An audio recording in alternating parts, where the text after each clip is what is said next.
Good evening, and welcome to this week's Oxford by Night, a modern-day Vampire the Masquerade Chronicles set in the city of Oxford.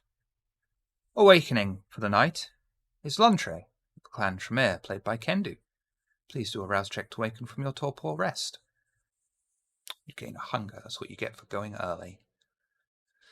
Violet of the Nosferatu, played by Dark Scarlet from Check These Out. Please do a rouse check to arise from your torpor.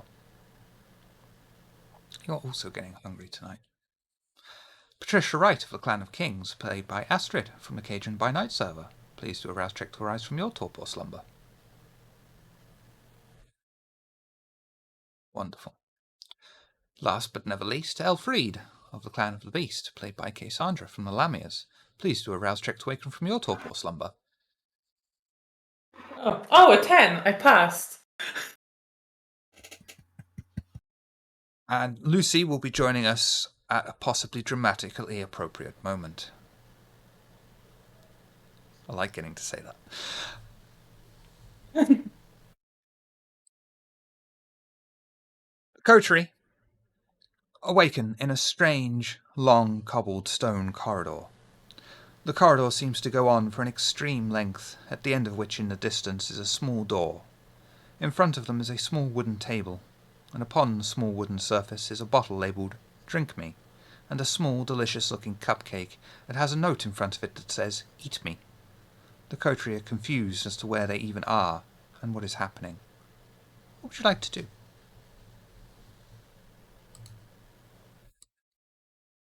I give a very tired look to these two objects in front of us. And look to my coterie. And just roll my eyes. That's going to happen a lot Patricia's tonight. standing there with her. Patricia just standing there with her arms crossed, kind of like a scrutinizing look on her face. I mean, if they are poisoned, I think I am the one best equipped to handle it, given I can eat normal food. At the same time, I don't imagine this goes off to her since the unseen or anything like that. What is the last thing we remember? Breaking into the art gallery. Okay, so what happened last session? We remember all that. We remember the weird things we've seen and the person we came to talk to. Okay. Yeah. And then you just awaken here and doesn't help. I want to try and investigate it a little bit. What the fuck? What would you like to investigate? I investigate. See if there's another door, or is it just a creepy tiny door? I'm looking for doors. It's just that one door. Would you like to walk towards it? Yes. Okay. Violet, walk towards the door. I wish to touch the door. And smacks herself straight into a wall. Take 1 superficial damage. The door is painted on.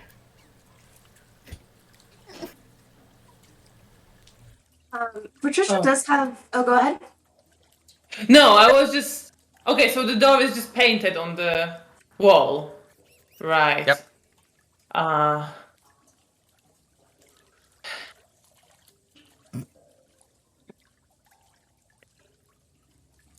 What the fuck is happening?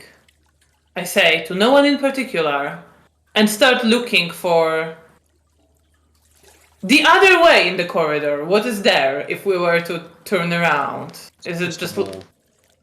Just the wall. I've been to a lot of art galleries. This is dumb. How did we get in here?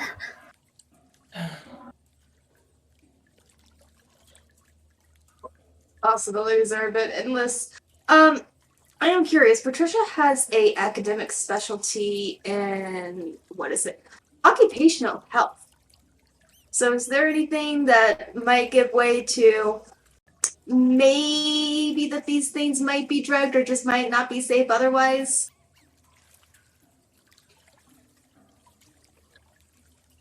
Do intelligence. And do you have anything in medicine? Do not believe so. No. And do intelligence and occult for me, please. She has no cold either. Okay. Okay. It's early, so I'm not going to rouse her intelligence. Let's just see what happens.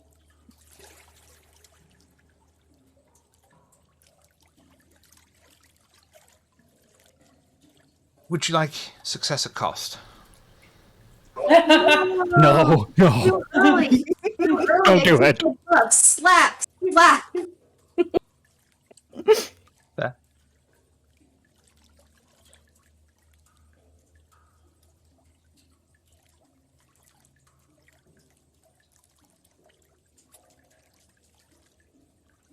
Bishop's just gonna sigh and she's gonna drink the drinkable.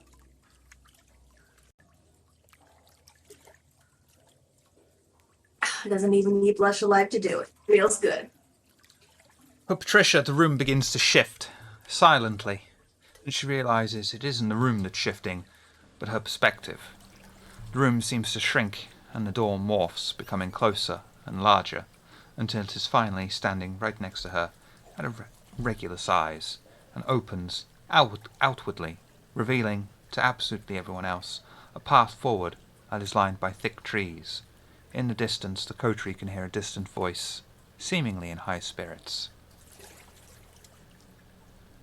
So have we all, like, had our perspective changed, or like? The room has changed. Well, I see. Oh, all of okay. it, the room has changed. Okay. Well, the door was painted on last time, so I'm not really. There was interested also in- this eat me thing in there, right? Yep. I just take it and put it in my pocket. Okay.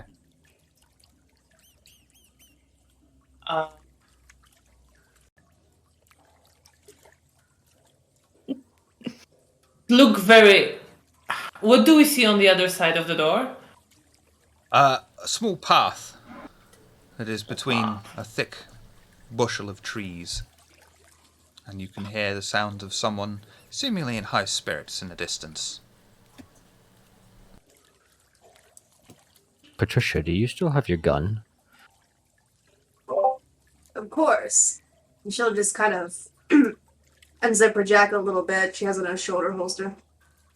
Why don't we just That's good. shoot the doorway? See if it's another wall. How about one of you just tries walking into it? Silly waste of a bullet. Besides, if it's not, who knows what I could hit. I'm sorry, if we actually get back to Oxford, I don't want to come back with a fae for an enemy, okay? I know where I am. To a degree. Fucking English. Where? After you. Laundry is very happy right now. He's smiling his horrible smile. He's just very pleased that she's so upset right now. I'm gonna look to Lantra. I ask, what are you so happy about? We need to get out of here. Oh, I'm enjoying the ride for now. We can't get out. There's only one way to go, which is forward, so we might as well enjoy the ride as much as we can. Well, I guess whatever helps you. And I'm just gonna gesture towards the door and look at him.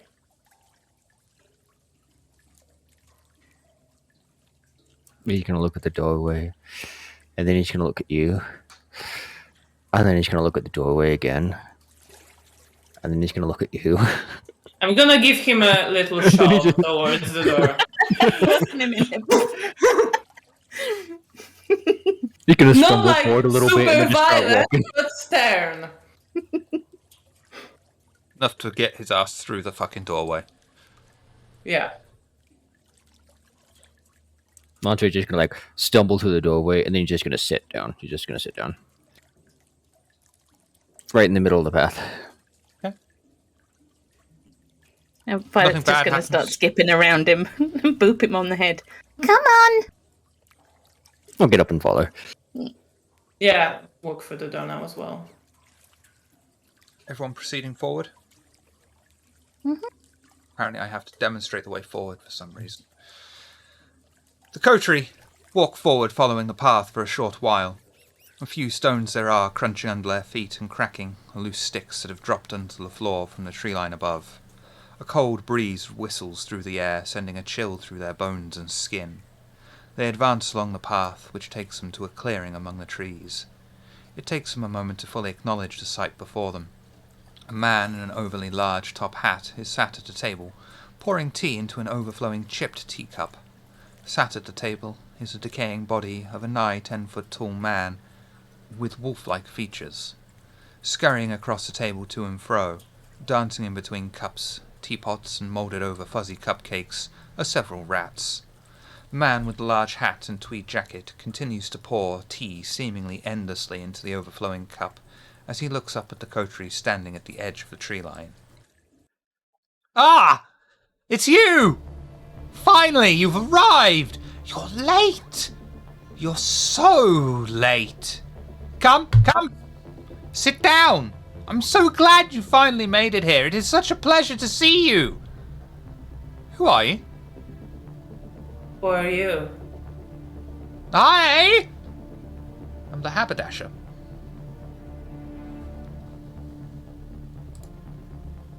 Violet will curtsy.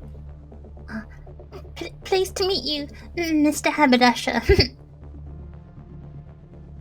I'd say it's a pleasure to meet you, but I don't know who you are. Oh, I'm sorry. My name is Violet.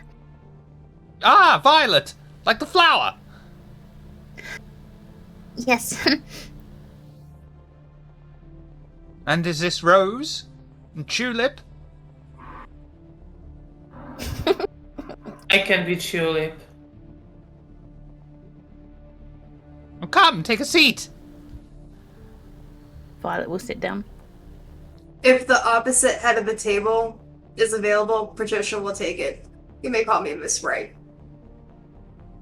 Miss what? Right. Miss what? W-R-I-G-H-T. Do you need everything W- spelled out for you?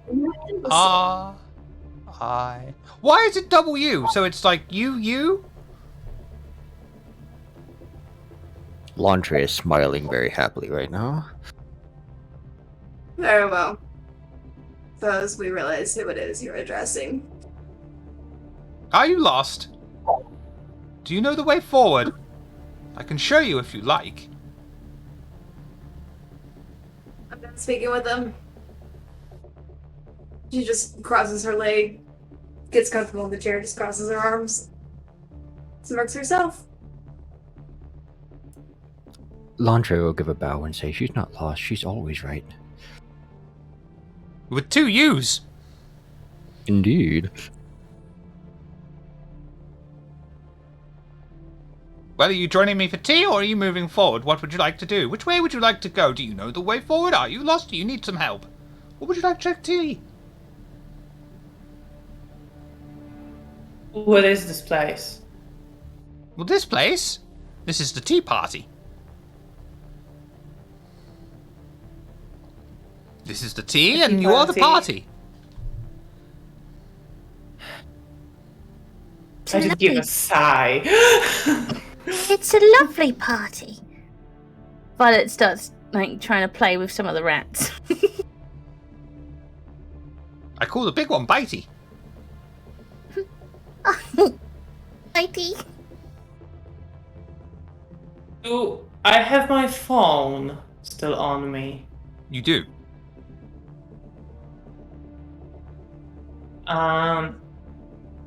Do I have any reception when I look No. at it? Okay. Even if you've been vaccinated twice, you still don't get reception on it. That's how bad it is. Yeah. Well, I'm not sure if Elfrida needed vaccines. Oh, She's yeah. dead. But Touche. well, I just glance at it and don't really comment. I can help you move forward. At a price. Launcher is just going to step forward, plop himself down right next to the guy and say, okay, where do we go? Well, I shall tell you. But first you must answer my riddles. They're such fun and good party games, aren't they? Indeed. For Let's do God's it. sake. What starts with a T, ends with a T, and has tea in it?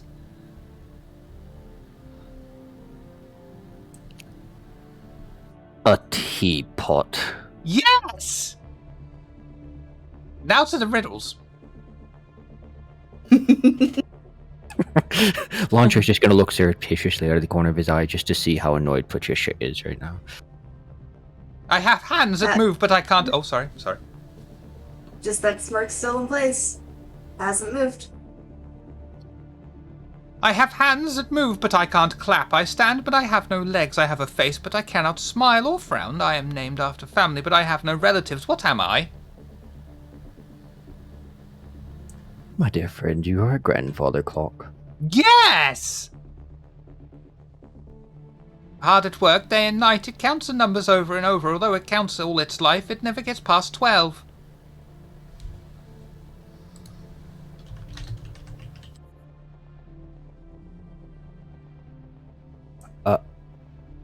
A clock?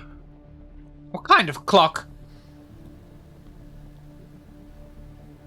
An analog clock. Kind of analog clock? Be specific, be specific! I'm going to look over at the others in, like, exasperation. Elfrida is just sitting with this I really can't with this expression on her face.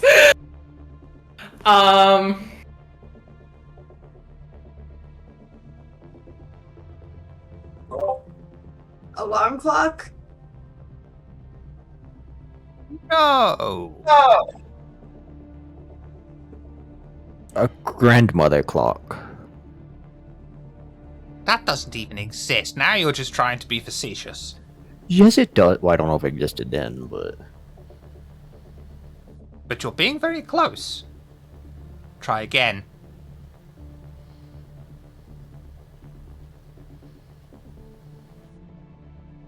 A watch? Oh, Jesus. A pocket Christ. watch. No! A wall clock.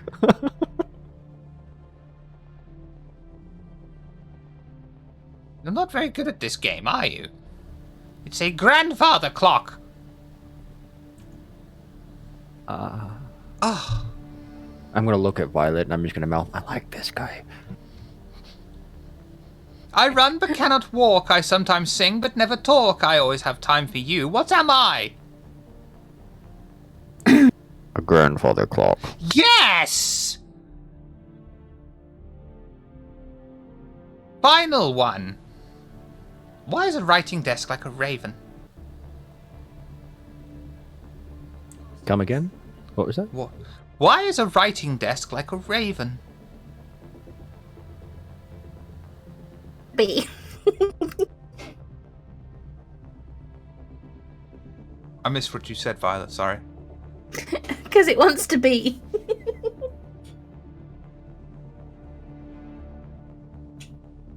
Oh. Does anyone else have the answer?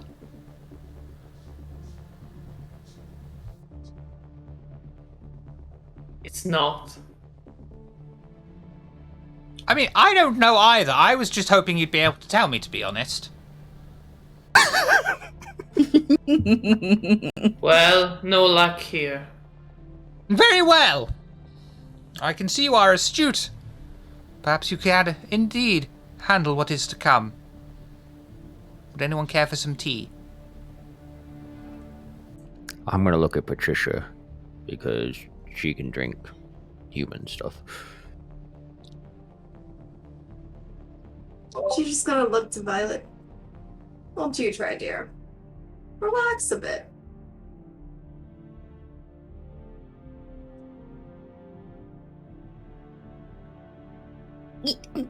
Can. Yes, please. He'll pour a cup of tea out, put it on a rat's back, and carefully make its way over to you. I give the rat a little scritch. Thank you. And I take the cup and I sniff it. Smells like tea. Oh, I've missed tea. Would you care for tea? I stick my tongue in it. Bleh.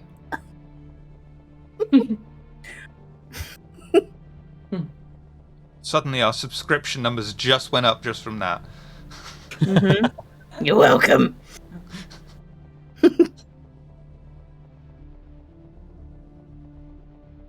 Yeah, you just stick your tongue in the tea and it's fairly warm. It's at a drinkable temperature.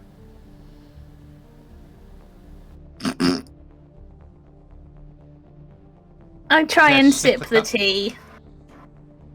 You take a sip from the teacup, and your vampire physiology asserts itself, and you projectile vomit everywhere. Increase your hunger by 1. Oh, thank you for testing that theory, dear. I will have my beautiful when we get back. Very well. Look at the colours! Charming.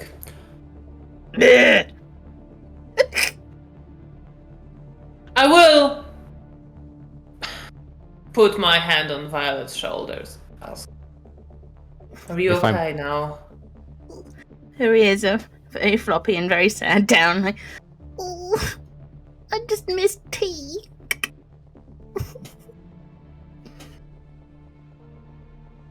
You can leave and I head get it. onwards. Now you've answered me, but have a very merry unbirthday.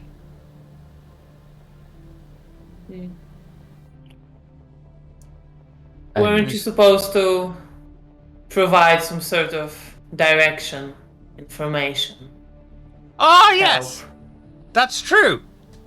And he leans back, and you'll see that behind him the trees recede, the bushes retract with creaks and wooden cracks. Stone grinds against stone, and a path slowly begins to fade into view. It leads onward and further into the mysterious terrain as the haberdasher sips from his teacup.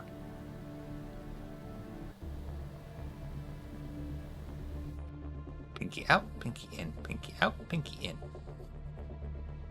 always out. Always out. I'm not taking advice from you, you just threw up everywhere! Do you know how long it's going to take the rats to eat all that? At least I helped the rat. Well, at least they won't be hungry.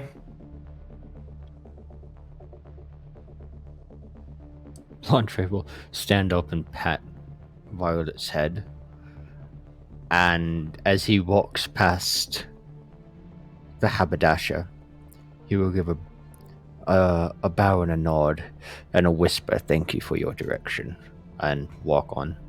You're welcome. Very merry unbirthday. I will follow, but like make sure Patricia and Violet are also coming. So I wait for them a little bit. Violet curtsies before she leaves. Thank you for the tea. Such manners! I just Very give- merry unbirthday. Sorry. I just give a wave. Take care. Very merry unbirthday! And then I actually smile and send him just a little kiss. And I keep going. And what were you doing, sorry, Patricia? She just stands and just gives a little heads off, doesn't say anything. Take his teacup and he'll be like, "Oh, bollocks. Very merry unbirthday!"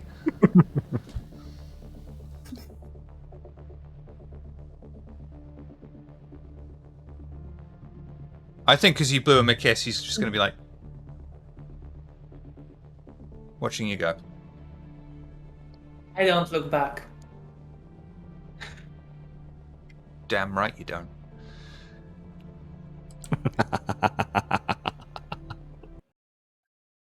The coterie marches through the strange forest, filled with sounds of unknown birds and even stranger animals cawing into the night sky and echoing all around the coterie.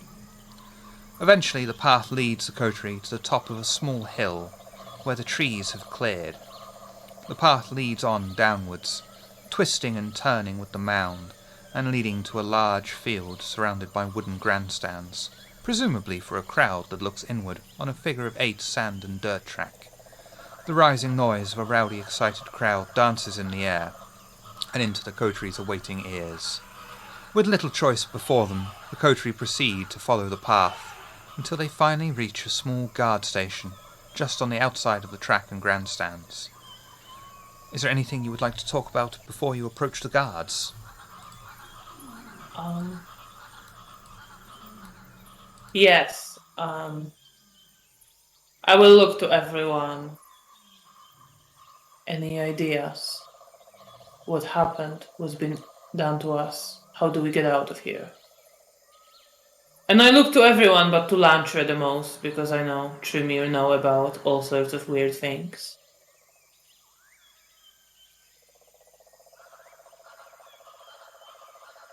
Well, it's obvious. We're not in reality right now. Yeah, I figured that much. Sometimes it's best just to play along.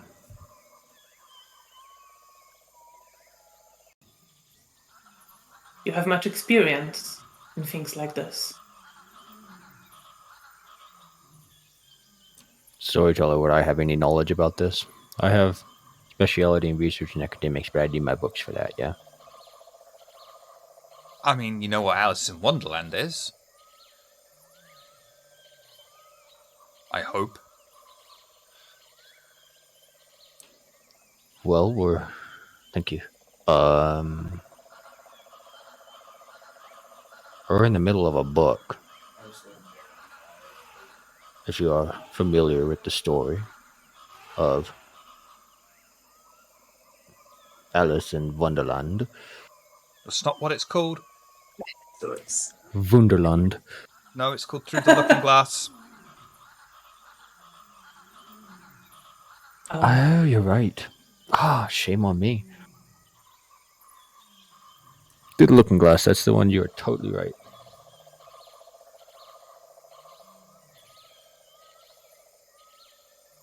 I think Alice in Wonderland would mean more to Elfrida if, like... Oh, is she a Disney girl? No, I think it's just more of a chance she would hear about it along the way at some point. That's fair. Let's see, Patricia, with how she was in life, she probably just would have gotten, like, really sick of Alice in Wonderland shit. So now she's just like, oh my god, can this be over? Internally.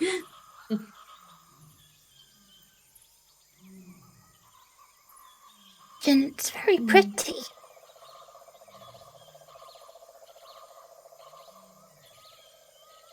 Quite powerful. I mean, if the Malkavian did this, it must be of a higher generation, correct? One would suspect. Yeah. Well, even more reason to deal with her. As I said, sometimes it's best to play along. We have no way out for now, so the only way is forward. A lesson taught me by my sire. To get out, I suggest launching a full investigation against this individual. Wherever the fuck we are, this has to be a Masquerade breach. If they're going around doing this to Kine, well, that needs to be taken care of by the prince of the area, no? Well, first we have to survive, but I agree. Yes. Let's get out of here, somehow, and then deal with this individual accordingly. Fine at the table. Is she doing this to them too?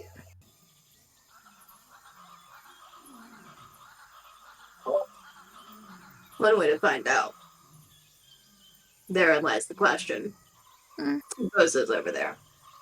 What do you guys want to do? Let's play along, I guess. What concerns me most, however, is that pixies, kindred physiology reacted to the tea. So this is not merely in our minds. So, as best we can, we should treat this as if it's the real world. Yeah. Oh, off to see the wizard. I needed to test if it was real or not. Or if it was blood, or... But no, it was tea. Indeed. So I'll be part of some dream, but better safe than sorry.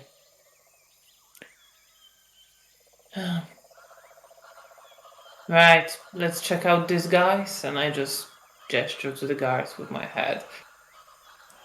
Lantre will loop his arm through Violet's arm and just walk forward with her. Hold on. Gives it a little squeeze.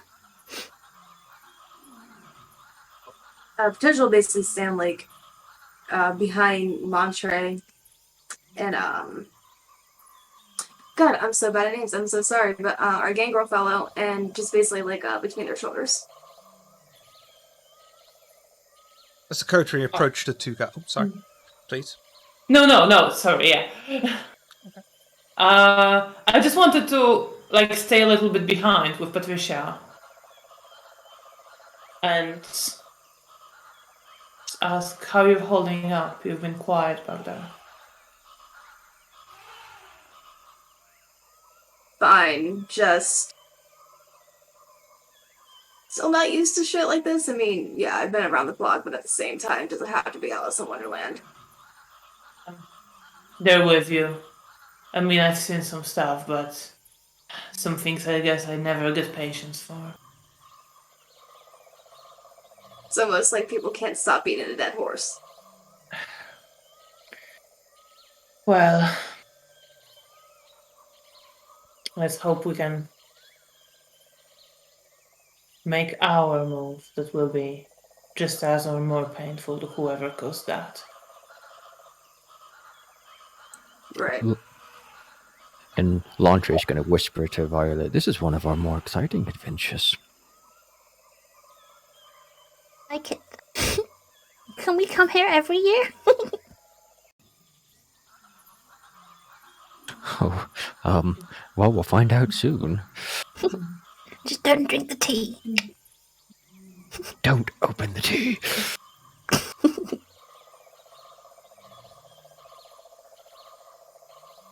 As the coterie approached the two guards dressed in heavy plate armour, they pushed their large halberds together, forming a cross over the entryway, blocking the coterie's path onwards. One of the guards barks at the coterie. "Halt right there, you can't just go in." As the other says, "One of us always lies. The other always tells the truth." The first guard shouts at his companion, "Shut up, Frank." I'm sorry for him. He gets excitable sometimes. Pay no attention to him, though it is true we can't just let you in.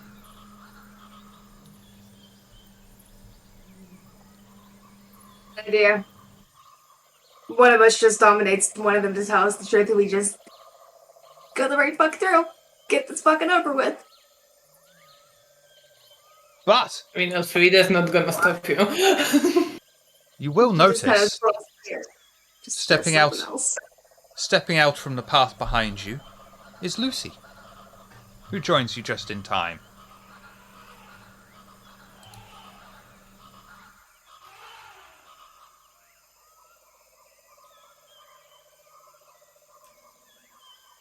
Am I allowed to say hello this time?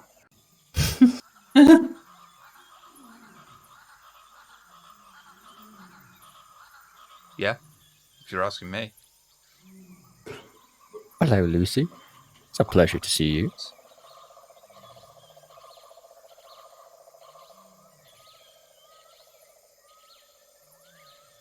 Tap dancing would be appreciated.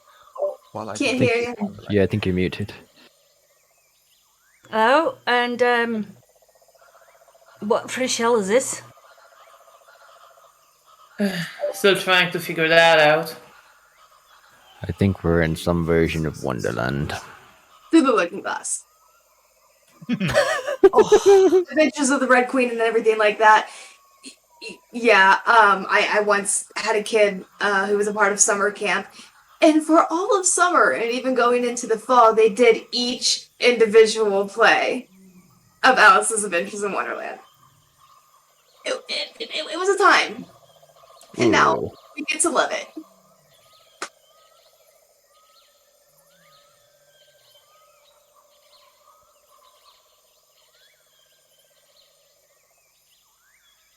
So you're telling me we're in the middle of a fucking book? With no way out currently, yes. I just give Lucy this tired look of, yeah, I can't be bothered with this shit either. It's just not my head. Follow the yellow brick road. I see, I understand that reference. Unfortunately, it's not in the I right wish we book. were in that one instead. To be fair. Huh? I almost wish we were in Wizard of Oz instead of Through the Looking Glass instead. Hey, who don't want to go for, a nice pair of ruby slippers? And wonderful witches. Yes, yes. I mean, that's up your One alley. is in the isn't it? public That's my domain, ear. one isn't.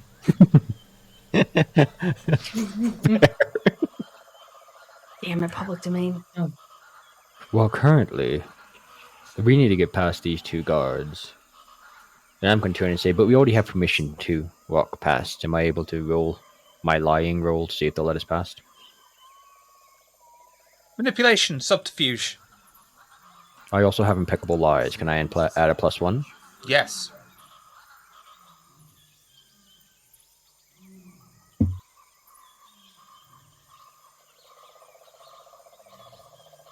Oh, this is going to be fun.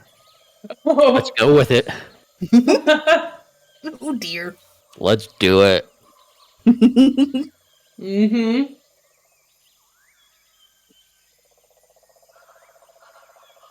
Look, sorry, Chief. But no, you don't have permission to go in. And I don't know why I'm doing London bouncer voice for a guard, but I fucking am. My name is Danny Dwyer. And as you are refused entry, the beast inside of your head screams. Lantre cannot use teamwork and performs any action that avoids establishing dominance or challenging authority at a 2 dice penalty to all of his pools. This compulsion ends when Lantre has won and gloated over it. You are suffering from the dominance compulsion.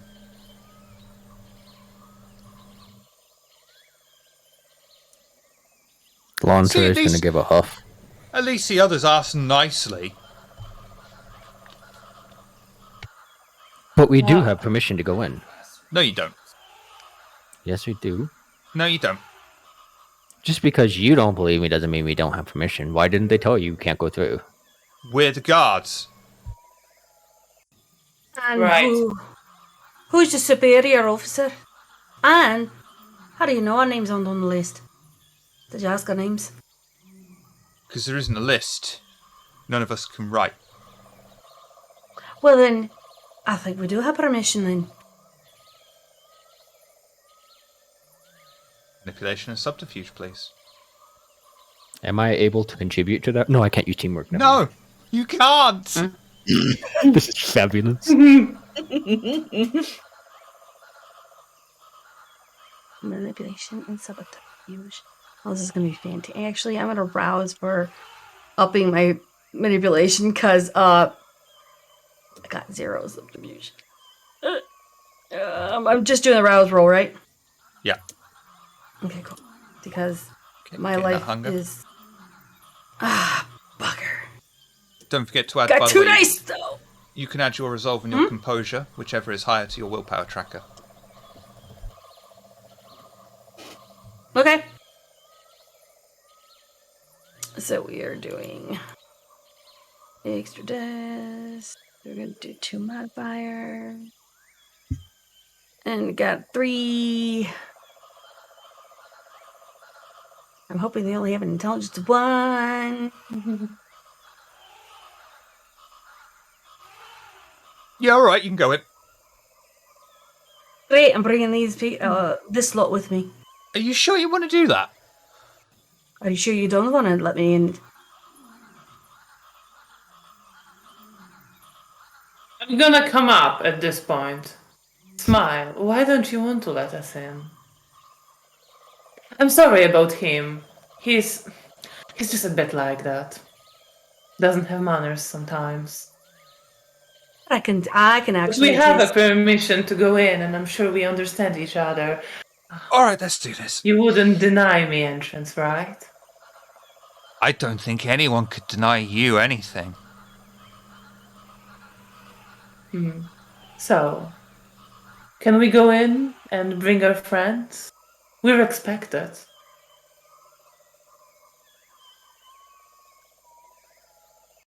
Wait 1 minute.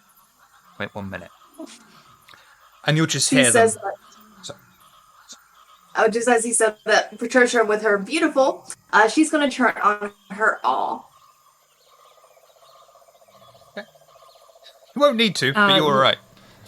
Lucy will gently try and get Violet's hand and hold it, kind of like she's a mom, this is her daughter, they have to go in as a pair, and trying to pair people up. If only Violet is okay with that. True, hold your hand. Lantra is already holding her other arm.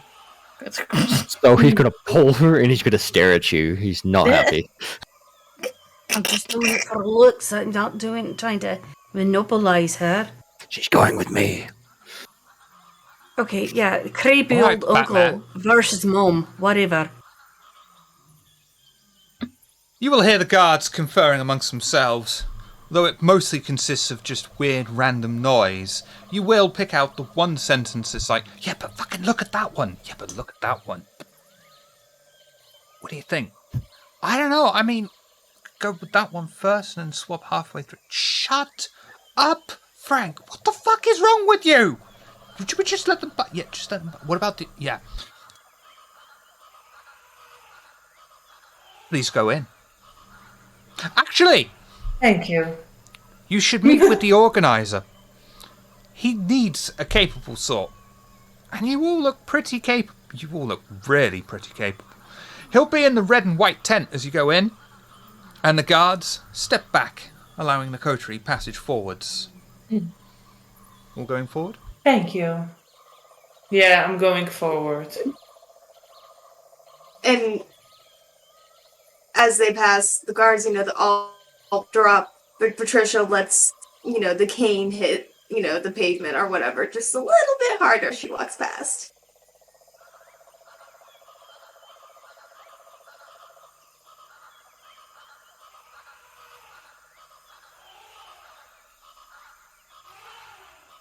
That smile. Oh. Yeah, I considered something and I thought, no, that's over the line there, Shiv. Just leave that. I wasn't going there, but I saw your face. I was about to be like, The coterie stepped forward on the clear dirt path laid out before them. Tents of various colours are just a little further down, including the red and white one they were told about. The grandest of all, though, is the black and white tent, with a large flagpole above it, flying a flag, with a spade symbol above it. Is there anything you wish to talk about on your walk down?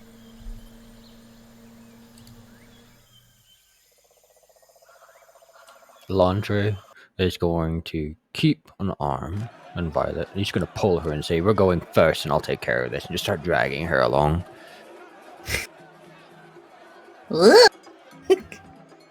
I'm sorry, Lantry, but who decided to put the proverbial library up your proverbial ass? It's not my fault they would only listen to you. I told them the truth in the beginning. well, maybe it wasn't the truth, but why do they only listen to you? I'm perfectly capable myself. How did you keep our cable? You're toting around like you're owning everyone. Especially Violet. Why don't you take a moment, take a deep breath if you remember what that is like, and relax. We can't do this if we don't doing it together.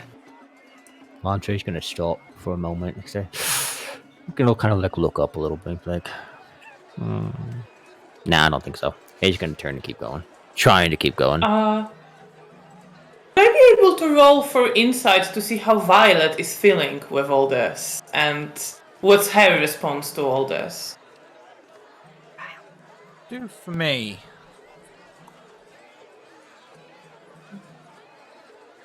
Times like this, I miss the V20 sheets now. God damn it. I know, right? Wits. Insight. Violet. Again, I wish V20. There's a perfect thing for this on V20. God damn it. Now I want to play V20. I hate myself. Charisma. Etiquette. There's one you don't get to see every day.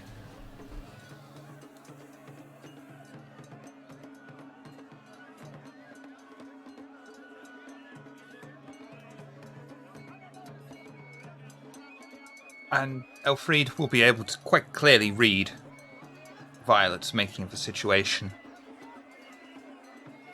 Okay. Violet is obviously thinking something. She's letting herself be pulled, but you can see sort of she's thinking quickly. All right.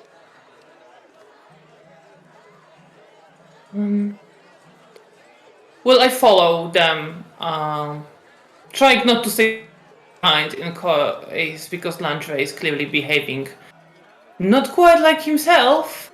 So just to be able to intervene and if things start spinning out of control.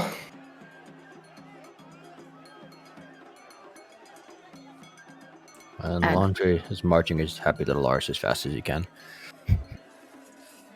Don't go too quickly. We'll trip. Yeah. Laundry is going to like pull up for a moment, obviously with a little bit of turmoil, because he usually does whatever Lucy says. And then he's going to jerk her and start walking faster. Sorry, what? Gonna jerk on her arm and start working faster. Oh, okay. Violet's gonna quickly go into one of her pockets and pull out a Rubik's cube. And Lantry, I need you to solve this for me, okay? And Launch is gonna take it and just start spinning in his hand. I don't really know. These things are just. What roll do I need to make, dear storyteller? Would you prefer dexterity or intelligence and performance?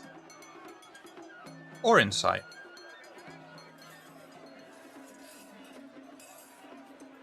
I guess. I'm trying to find where the heck insight is on my sheet. Okay, so if I did intelligence and insight, those kind of go together, yeah? Okay, intelligence and insight for me, please. I assist. And that's a -2 modifier, yeah? No, I don't think so, because you are trying to show dominance. Okay.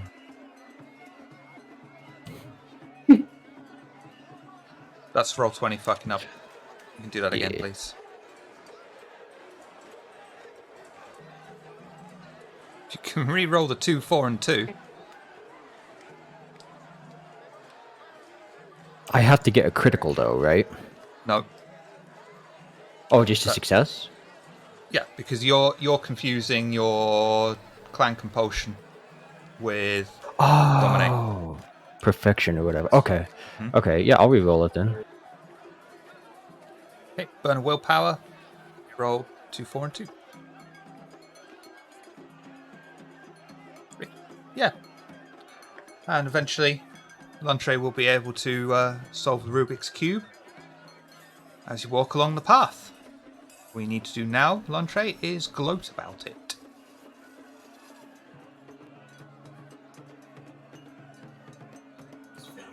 I don't really understand the point of these things. They're not difficult at all, and anyone with some semblance of a brain could easily solve it. Like this, see? So, why are you carrying it around? Why are you having that much trouble solving it that you have to give it to me to solve?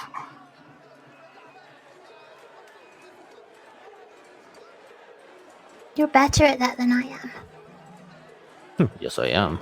Mm-hmm. May I have it back now?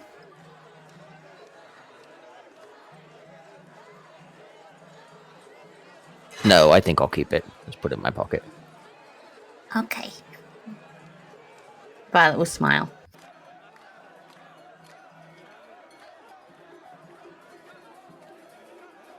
And then Lantre is going to, like, shake his head a little bit.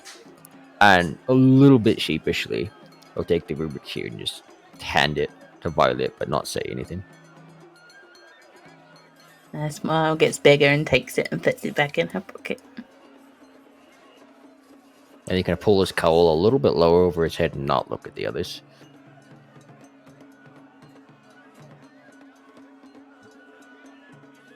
And Violet will wink at Elfried. I give a smile to Violet.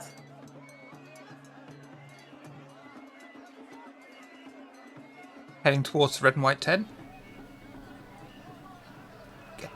Laundry is not dragging along so fast now, so if anyone wants to talk, he's not so intent on bullheadedly rushing in. The red and white tent has a large opening affording the coterie a view inside, where they can see a man with white hair standing on end, pacing to and fro in the tent, filled with loose papers showing the field with grandstands and the figure of 8 path in the middle, thrown around various wooden boxes. You can instantly tell he is extremely stressed.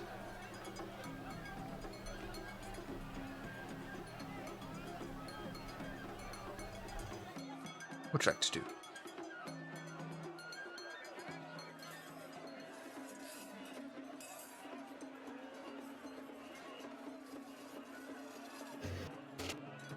Maybe one of the, pretty ones.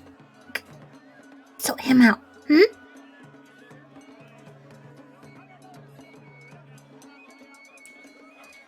Point of importance, I have an idea. If he's like pacing and everything, Patricia will just go like right, like and like if he's turned, like she'll just go and stand and wait for him to turn around. And if she catches his eye contact, she will do entrancement. Because if you have someone entrance you for a little bit, you get a lot of information and shit.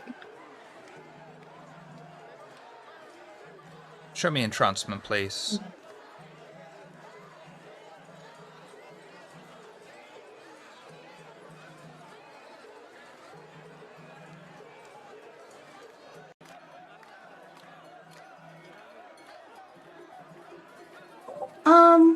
I'm gonna go ahead and browse for. Wait, no, I'm not. No, I'm not. I'm not hungry. Great. Okay, so that is.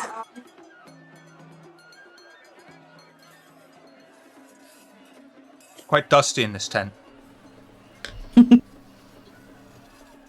Okay, there it goes. I was like, why are you not rolling? Hello, ruler.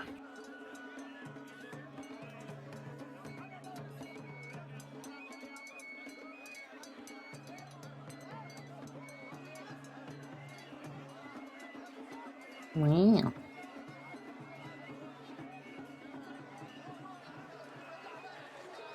May I spend willpower? Oh, you're successful, but if you want to, yes. Oh. Yeah, because that'll guarantee more hours. Mm-hmm. Okay, so that's 2 dice, but it'll be worth it. Wait, I hit the wrong Oh thing. boy. Sorry, I hit the wrong. Oh yeah, that's fine. Okay. Here she. The messy crit is still possible. That could still happen, yeah. Yeah. but it didn't. Also, obligatory, nice.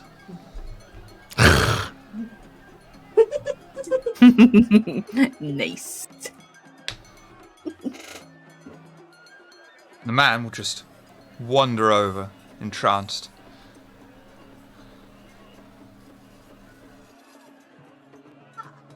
I was told you were, someone of importance here, and forgive me, I've heard a lot of names, but, could I just get a clarification of your title and the knot?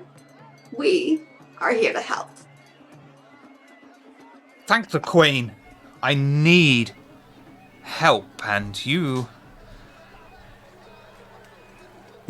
look more than helpful. That we can't be. Tell me, what seems to be the matter? They expect me to organise a race, but no one's going to race against the Knave of Spades. So you need somebody good with animals. Or just probably not fast on their feet. I don't think anyone could run that fast. Can they? You would be quite surprised. Launcher is just gonna look at Violet out of the corner of his eye here. But I don't know what to do. I need to put on a race, but there's only one person racing. That's not a race. Is that a race? That's just a brisk run, isn't it? You can have them race against the clock. Clocks don't have legs, they have arms. Yes, but it counts down. I think she means you're racing against time. But time doesn't go very fast. It's only like 60 minutes an hour. Does time not go by when you're having fun? Is not a race fun? No, race is serious business. How serious? Especially to me. I'm sorry, what did you say? How serious? Very serious. I would say at least 3 serious. Is that like a triple dog dare or something? What's a dog? Well, it isn't a dog.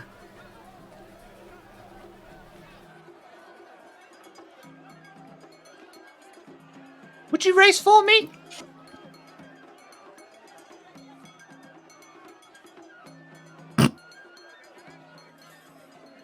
I'm just gonna whisper to Violet, this guy seems really desperate.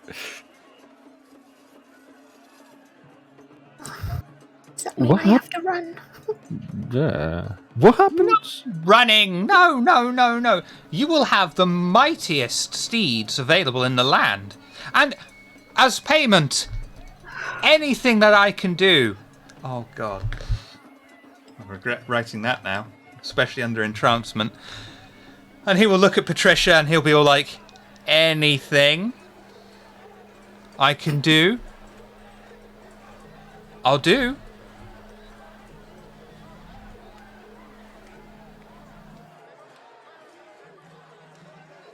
They task you to find me an individual of a certain quality.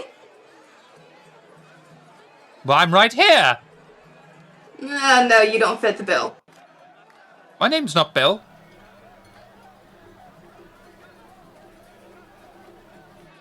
It can't be Bill. Then.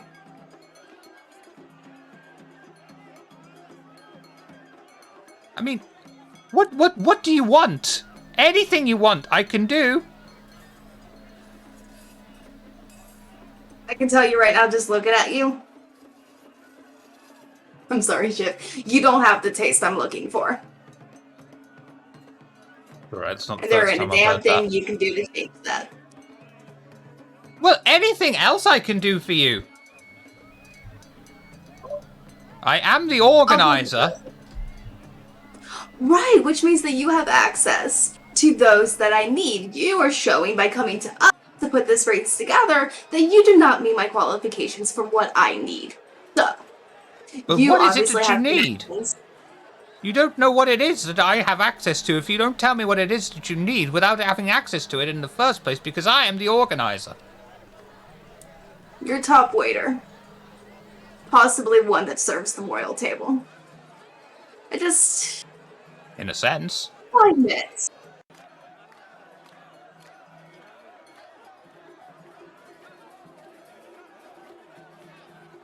I'm sorry, I missed what you said.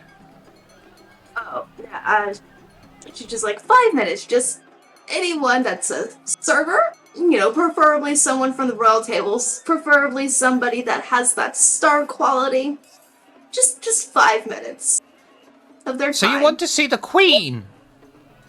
No. Don't want to see the Queen. One of, her, serving staff. Yes. Well, they're all in the same place. Then get one to me. I can't. No one can do that. They never leave the castle. Then you will have to ensure that I can have this rendezvous, no? I can do that. Wonderful! And she'll actually kind of, pat his cheek. She's at Hunger 3, so it's probably harder than intended. That's what she's setting up right now with feed. So, right, that's his fetish. He's going to be like, yeah. Italian leather, too. Wow. I will have one of the squires sort you all out with the equipment appropriate. Not that kind of equipment. Squire! Squire! Escort them to the stables! And a thin young boy with messy blonde hair peeks around the tent entrance and enthusiastically scampers over to the coterie, offering his hand for them to take. Would anyone like to take his hand? This is a young Definitely boy. not. This is not someone you should not, Laundry's going to give one of his... Laundry's going to give one of his fantastic smiles. Lucy will just put her hand out like she's expected to put her hand on his hand to let him lead her. Might as well get this, train wreck going. The squire smiles and goes slightly red in the cheeks as he gently leads the kindred out of the tent, round the corner into a wider tent that runs along behind the grandstands. In each stable is a large hedgehog. These are all the racing steeds we have. They're magnificent creatures. Little grumpy sometimes, but so lovable and surprisingly fast. Pick a steed you like, and I can saddle it up for you. Did I hear right? Did you say hedgehogs? Yes. But only one of us. Yes? No.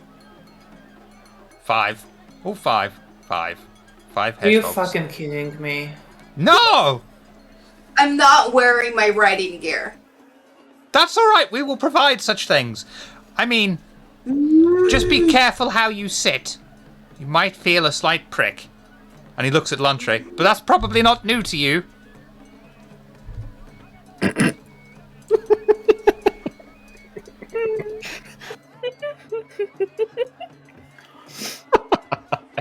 don't even know what to say.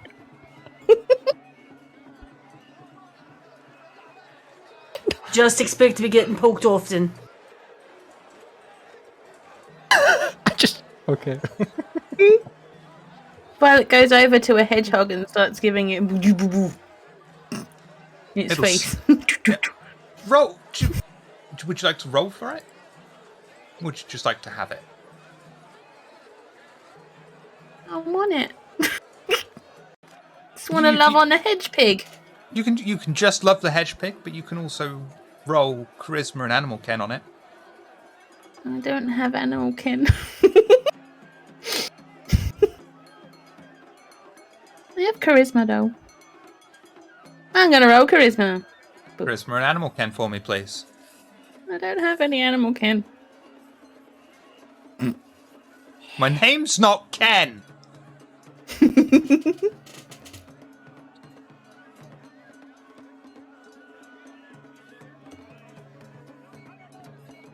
That did not succeed. However, the No. adorable, noble hedge pig does take a small liking to you and sniffles at you. Anyone else? Is there any food for these gigantic creatures in the tent anywhere? Mm-hmm. May I, see if I can find any? Yes, Do I need a roll investigation or anything to do that, or will I just see it? you will find a abnormally large mealworm. Fantastic. I'm gonna go pick it up. This is a two-handed mealworm job.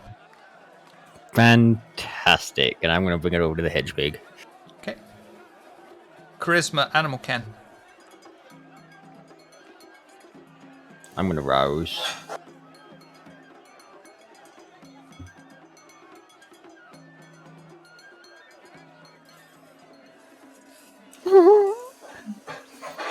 Can I re-roll the 3 and the 3?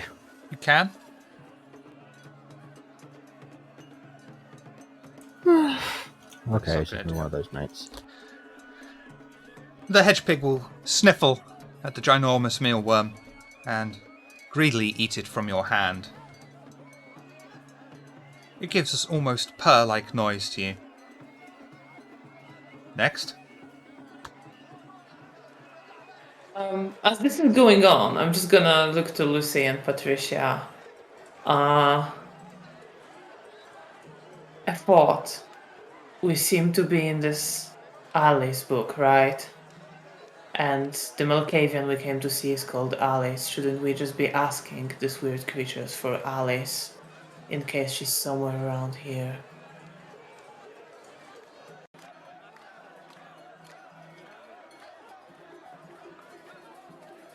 Seems a just path. But I yeah, agree. we should get this over with. Fucking Christ, giant hedgehogs. Okay, here we go. You're gonna love the next scene. I'm Elfried, would you like to pick a hedgehog? gonna look at the hedgehog with distrust because I was surprisingly never very good with animals. And so I think I'm gonna take my time and just look at it kind of like, okay, creature. And approach it carefully. More in the kind of respectful fashion. But still guarded. Composure, an animal Ken, please. Okay. Okay.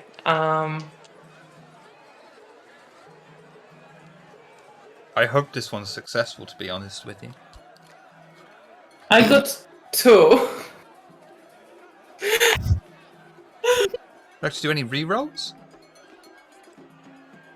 Yeah, okay. I think actually in this situation she could actually, like, I don't know, care to do that. I will spend the willpower to reroll. Right. Okay, that's a 3. Yeah!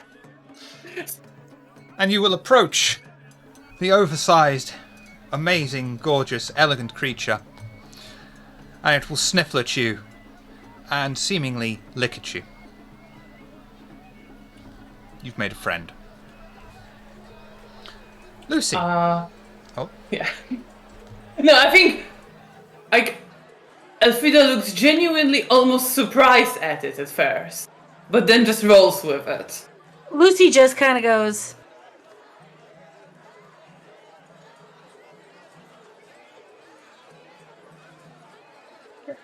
and she'll just go right up to one, look it over, stand right by it. Would you like to roll for it, or do you just want it? I'm just gonna go with it because absolutely fucking no animal can whatsoever.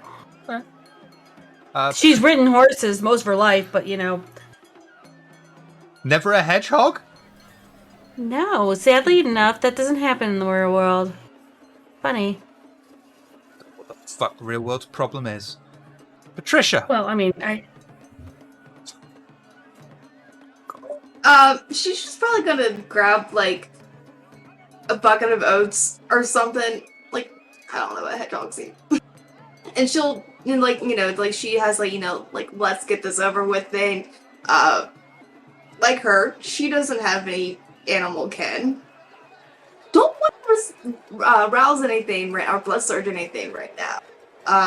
But yeah, she'll just grab it and just like stand there and just like hold it down, just like doesn't give up until it actually shows her a little bit of favor, and she'll just get on it. Manipulation and animal ken, please. No, just manipulation. You might get it. Oh.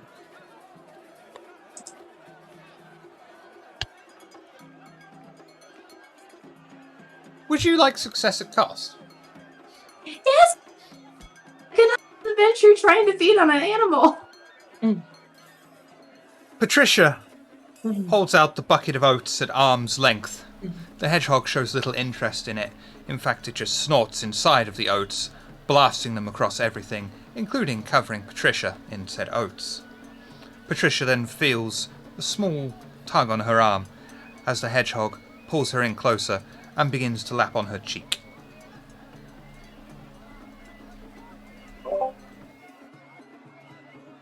She'll just let it happen for a little bit, just rigid, a little bit frozen. And then when she gets on its back, she just reaches into her purse for all of her wipes and I'll just take all the makeup off too. Just fuck it. The small child So let me go get a wipes. will clap his hands and say, "Oh, I'm so glad you've made friends. This should be good. This should be very exciting. It's been ages since anyone's even bothered to try and stand up to the Knave of Spades." There was a song about that. I shall saddle them up for you, if you would like to wait outside by the start line or the finish line. It depends on which perspective you are. It's start line right now, but then when you start racing, the same line will become the finish. It's a very interesting concept. And I'll bring out your noble steeds to you. Alright, and I just step outside. Do you know the name of my hedgehog? Sorry? What's the name of my hedgehog, Shiv? Chronic. Chronic. Thank you, small child. What's the name of my hedgehog, Shiv? Rick. Chronic and Rick. Okay. I was hoping you go with fatigue, but Patricia doesn't care. Lucy So- doesn't care either. before we go out, is there like Hang on. What was anything? that? Hang on, Elfried, what were you going to say? Oops, sorry. Oh, I was just going to say that I figure whatever this man calls this animal is probably not what animal calls itself, so I don't ask. They just so you're in the know. The hedgehog has been named Splat, but he calls himself Dave. Okay, well, yeah. If I was a much more animal-attuned gangrel, I could ask it to find that out, but I'm not. Heading out to the start line. Yeah. Yeah. Okay. And is there anything you would like to talk about while you wait for your noble steeds to be brought out to you? Patricia's changed into the riding gear they said they would provide. You'll find it's basically a pair of steel pants. It's not like she's a Toreador. Why do you think no one else wanted to race? Violet. They're large hedgehogs that can stick you. But they're cute. They can stick you. As in it goes right through you. Only if you slip. Do you think they're excellent at hiding people about here, trying to go around on large hedgehogs, and to going to a race and not try and slip?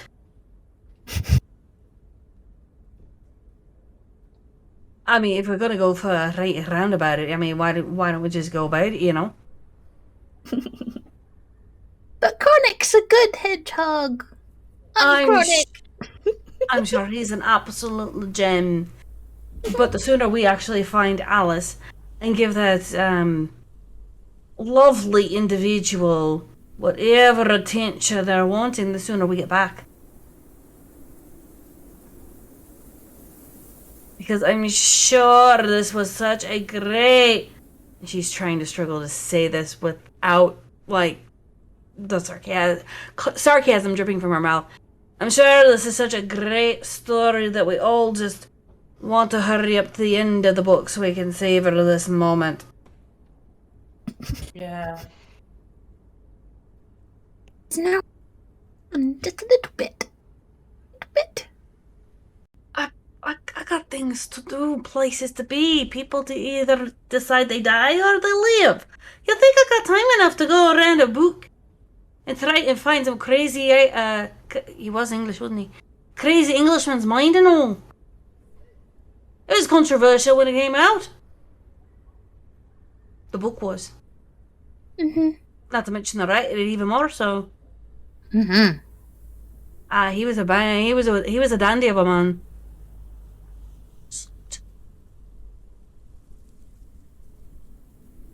Could call this an interesting vacation.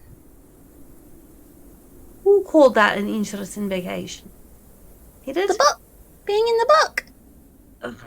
I could find 5 different books to be better stuck into. At least it'd be more science fiction.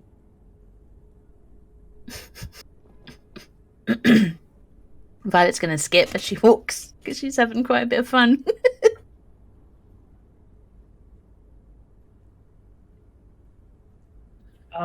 I will just, as Violet like skips off, lean to Lucy. I'm glad at least someone is enjoying it. Well, when you leave it to correct Mira, what other book are you expecting we're going to be thrown into? I just want to find Alice and have a word with her. Now, are you saying word like as in word? Word. Perfect. I might have a couple of arms for you to handle. Nod my head and smile. Mm-hmm. I'm sure Patricia would love to, shall we say, show the proper place of things. Order must be adhered to. No? Reed, I wonder what their alliance is to decide to bring us into this. I, for one, think that we should develop an investigation upon them and then bring their name and their doings and prove to the prince so that they can take care of it, as is the right of their domain. Whatever the fuck this is a massive masquerade breach, and if we find out they've brought Pine into this shit, they'd be ashes. Well, until we find that out. Can we do the race, though? Because I like hedgehogs, but these are giant and they're amazing. I know we're upset about being here, but there are some pretty neat things. I mean, look at it!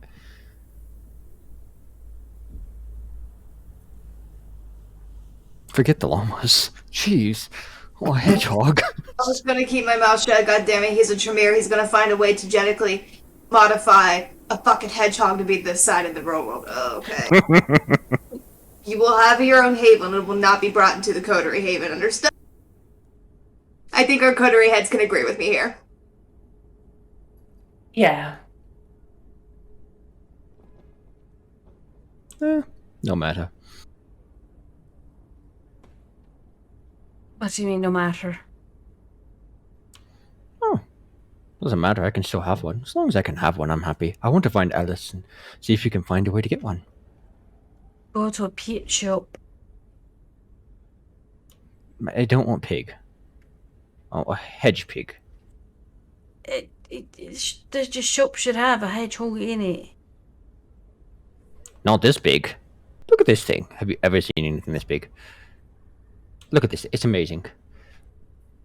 In all of my years, talking to Tremere about how big a hoagie is was never on the top 10 of anything I ever wanted to do.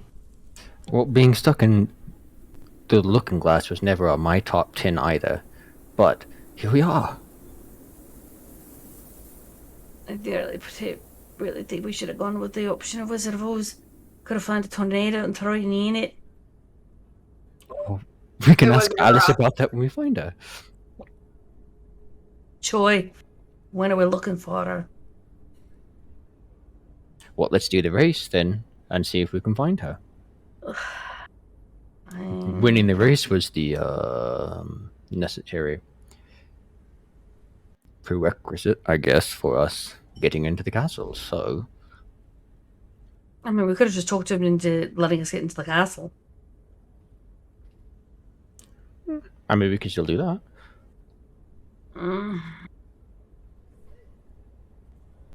But I kind of want to, like, go on a race with Rick here. You want to ride the giant hedgehog, don't you? Yes. Were you ever hugged as a child? It's been a long time. Don't remember. But I haven't had this much fun in many years, so I'm going to enjoy my fun, okay? Very well. And I'm on just the gonna go over and, like, bombshell, pet Rick's the- nose. and on the bombshell that the Tremere has once actually had fun, we will take a break and be right back.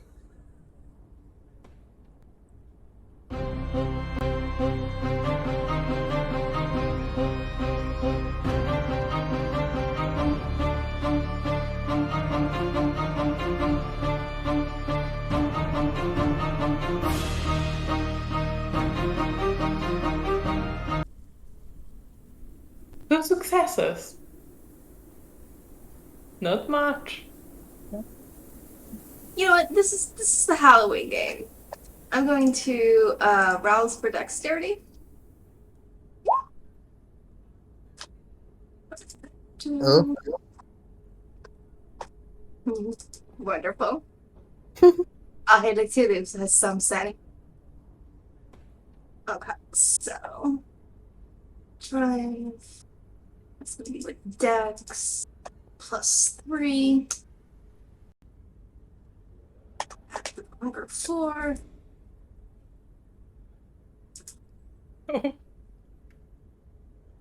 Sticking with 2? Sticking with 2.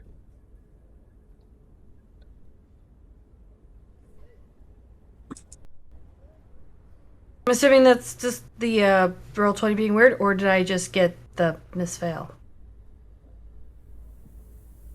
No, that's accurate. I take it you've got 2 dice in dexterity and no dice in drive? This is correct. Then it's correct. Okay.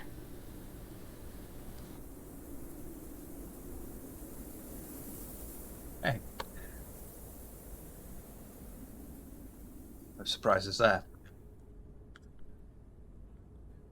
So, the coterie head off on their noble steeds, no one taking a clear lead. Unfortunately, Lucy lags behind, kicking her hedgehog violently, desperately trying to make it move as it just stands on the starting line, sniffling at the grass.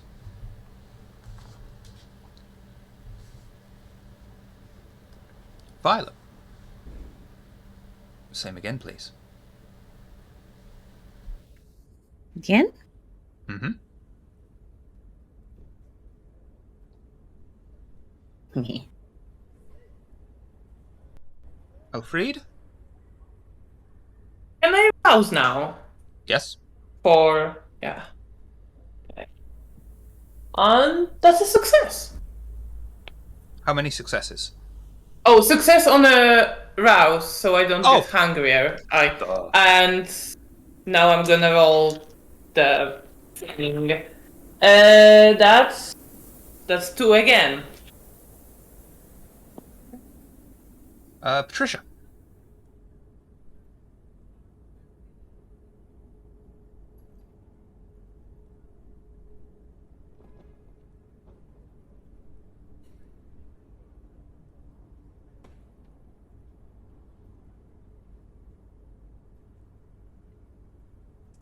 I almost did +6 because of these damn gloves. L'entrée. I'm going to reach down and I'm going to scratch my hedgehog head and say, nice job, Rick. Thank you. We'll get you an extra mealworm later. You feel it shake and snuffle at you. Shizzle.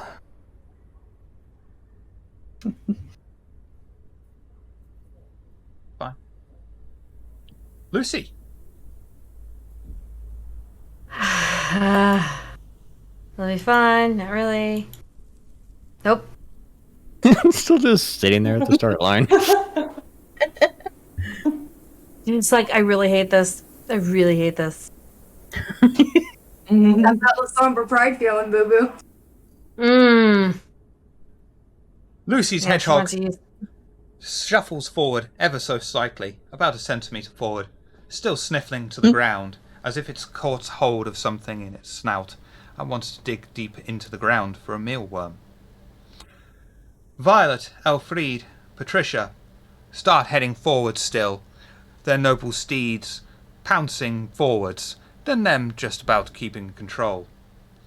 L'entrée falls back slightly, running even with the knave of spades. Next round.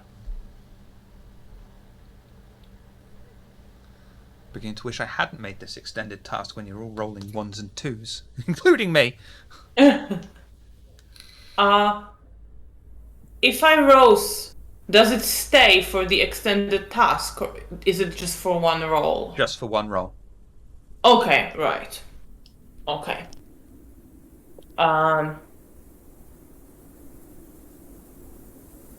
Did you just roll 2 again, Violet? Yeah. Okay. I got 2 again as well. And you got 2. This was... Okay. Patricia!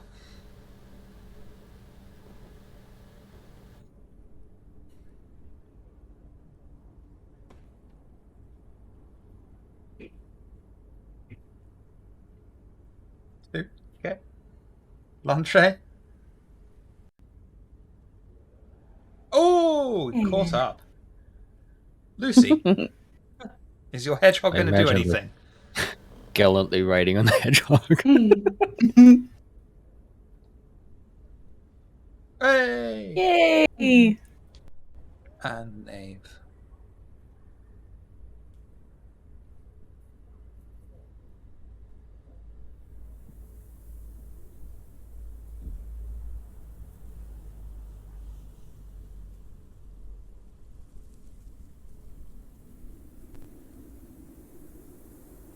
The group have managed to catch up with each other. Even L'entrée and the knave of spades are drawing neck and neck with the coterie and their hedgehog. Lucy's hedgehog has finally made its first move towards the finish line, still sniffling the ground, and then looking back at Lucy and giving what appears to be a pointy, toothy smile to it. Last round. Violet.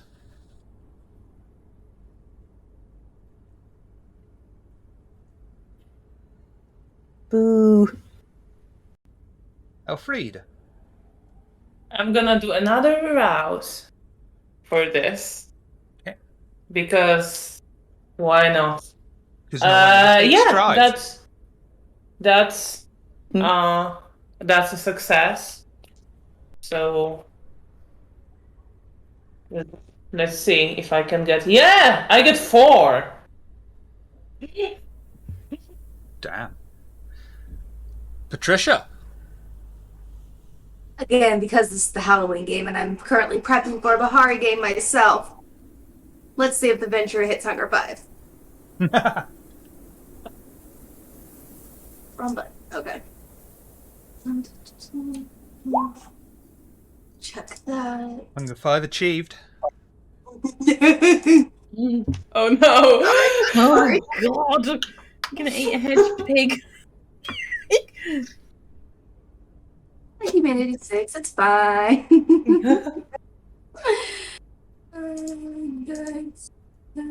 You'll be alright until you have to rouse the blood again. Oh, damn, but it was worth it.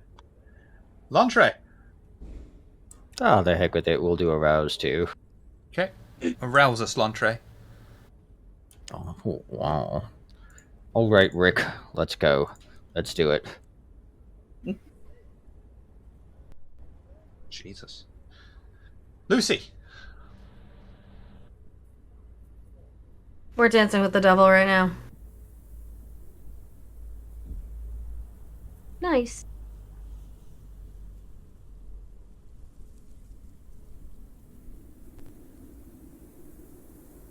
Yay, at least I passed. And the Knave of Spades.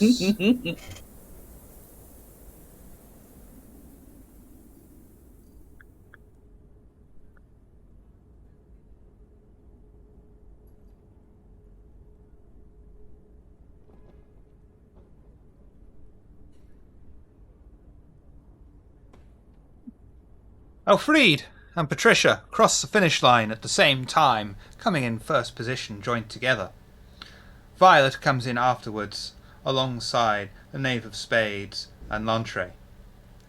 The group wait about 10 minutes, and Lucy's hedgepig finally crosses the line.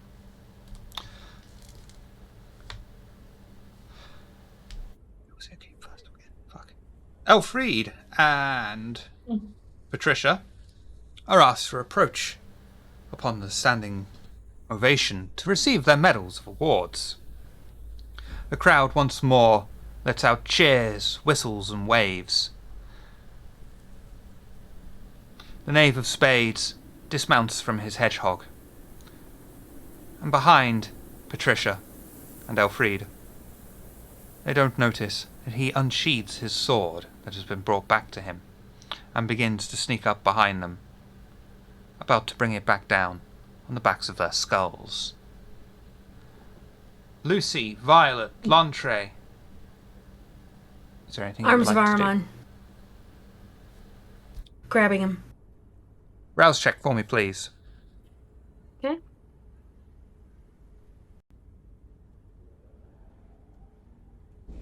Okay. Lovely. And I'm... Strength and Brawl for Arms of Ahriman? I think it's what's in something. Wits and Oblivion. Thank you. It's Wits and Oblivion at difficulty I can't And for remember. them to avoid its resolve and composure. Now, I believe I go to the discipline, correct? Yes. And do the, okay.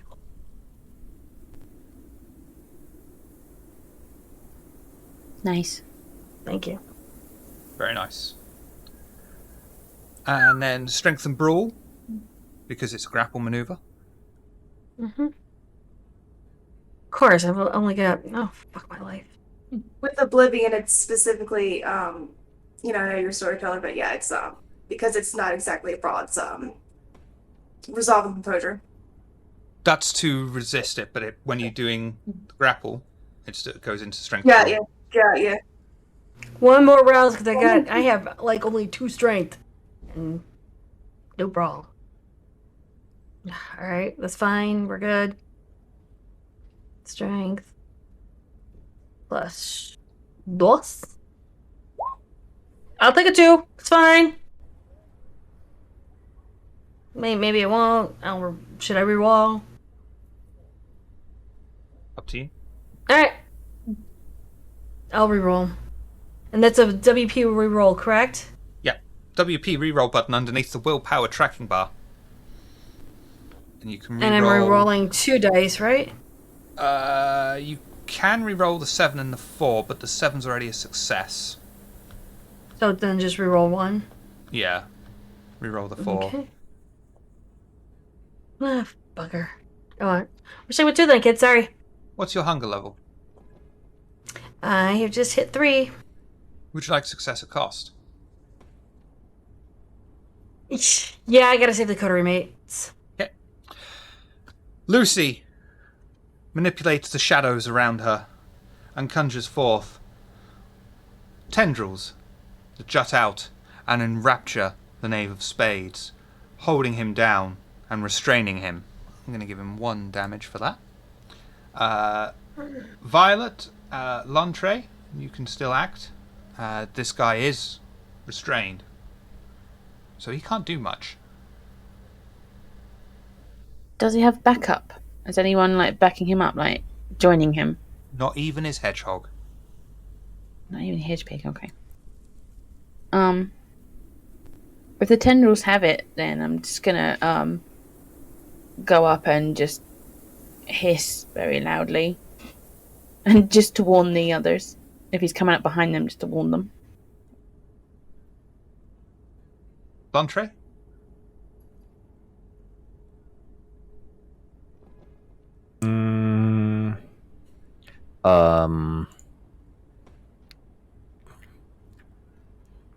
I guess I'll just do the standard bite my tongue. Rouse check, I guess. Still take an action. Oh. Well, since he... So, by action, does that mean I can still attack while preparing my move? Hmm? Oh, well, I'll just take one of my daggers and throw it at him, I guess. Yeet it in his face. Dex Athletics difficulty is 3. So, what does that mean? A -3 modifier? No, it means you need to get 3 successes or more to successfully hit. Oh, okay. That's for Roll20 being strange. I hope. There you go. Success.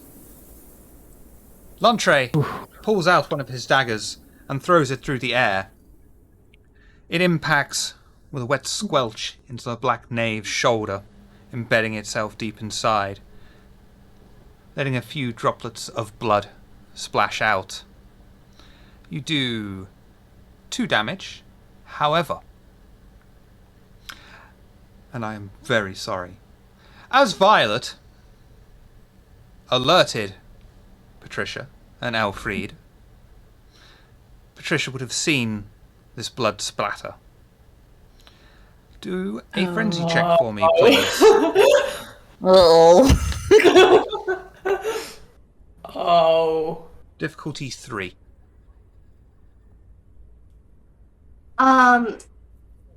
How do I do frenzy checks on Roll20? It's been a hot minute. All the way at the bottom. And there we go. Okay. Eve. It's asking me for modifiers, but I'm guessing it's No modifiers. there's no modifiers because it's already No taken modifiers. my unspent. Okay. And difficulty is 3 when it asks. Okay.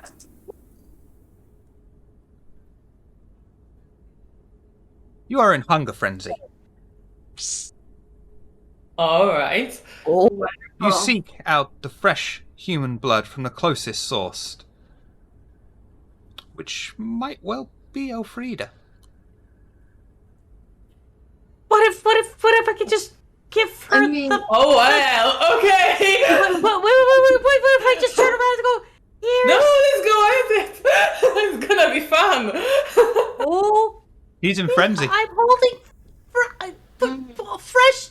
I would argue, holding- because the blood probably came and like hit her like in the back of the head, and she's smelling the knave's blood.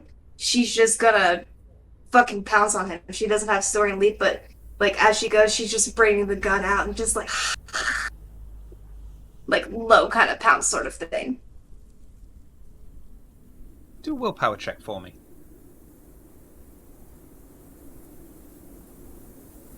I mean, I'm okay with you going for me. I think I might have like brawl and stuff to hold you down. Hopefully. I mean, it could be worse. It could be the Banu Hakim versus Salubri. Oh god.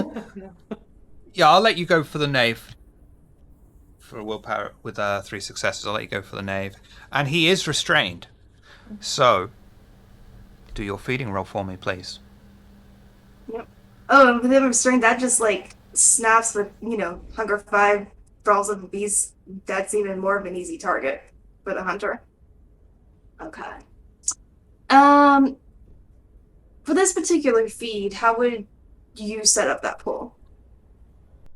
What's your usual feeding pool?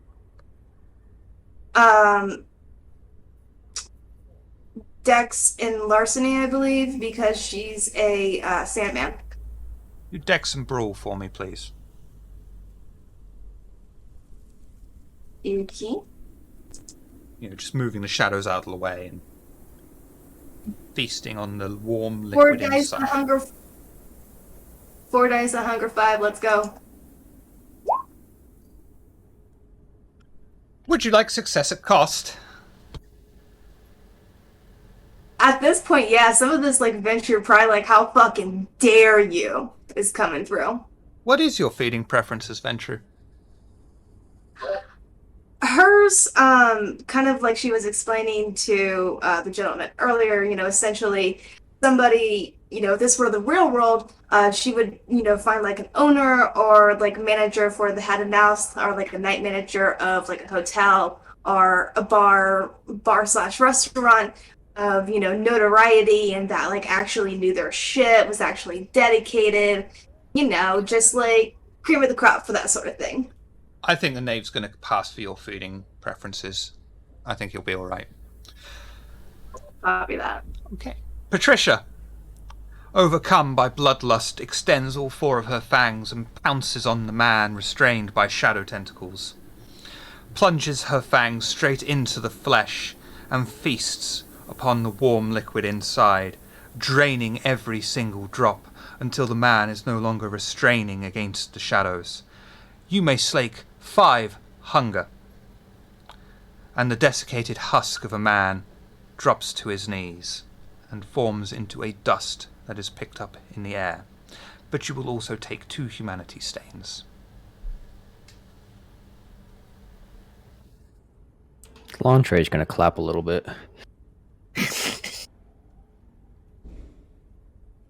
Even before they went into dust, the taste would have told her that this individual was kindred? Possibly? No, you just drained a human, so you slake 5. Okay, it's then turning to dust that made me and her head go, Oh! No, that's not Noted. because he's kindred.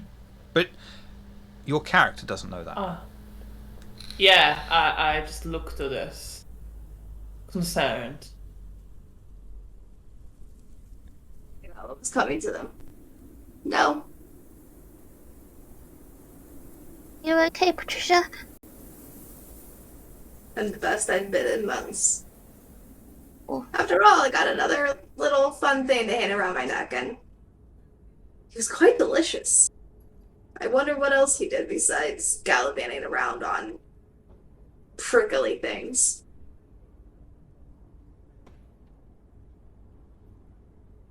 Violet's gonna check what anyone else is doing if they're like gonna start ascending upon us because we've killed their knave.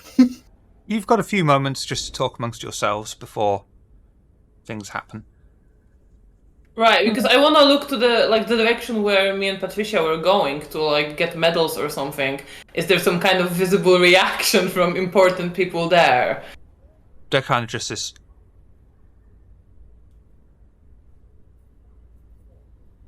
I think I will come up to them. They'll be surprisingly pleased. Finally! Someone was able to not only beat the knave, but kill him too! Thank the Queen. Thank the Queen. This will be so good for business. Thank you so much. Well, I'm glad you're pleased. I was going to say apologies, but as you could see, he attacked us. Guy was a dick. Sore loser, if I've ever seen one. How can we possibly be of assistance to you? We are looking for a person named Alice. Have you seen her around? Yes. Yes, I understand. And he'll just have this sort of glossy, glass-eyed look over him. I can help you leave. But be warned. You will need to speak to... I'm pausing for dramatic effect. That's in character. Well, I'm gonna working. make a surprise face, just going along with it, like... It's working. It's working. The Queen of Spades.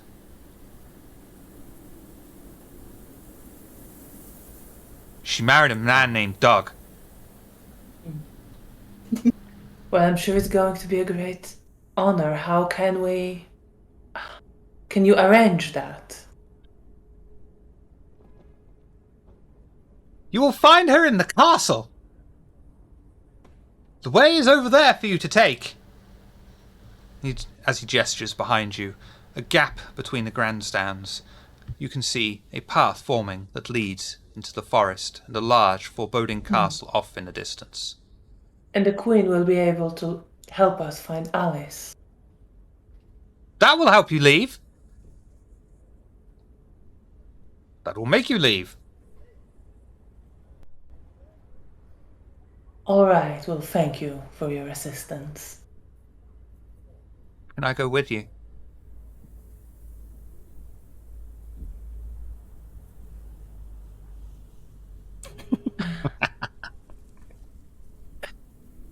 You don't have to take this guy with you. He's just limping.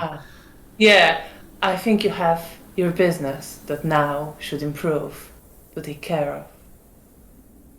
Would be a shame to waste that opportunity.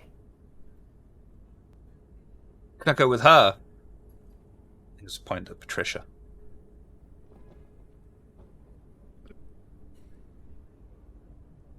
I wouldn't bother her. Okay. Lucy's Guess going I'll to go drop back to the my husk. wife.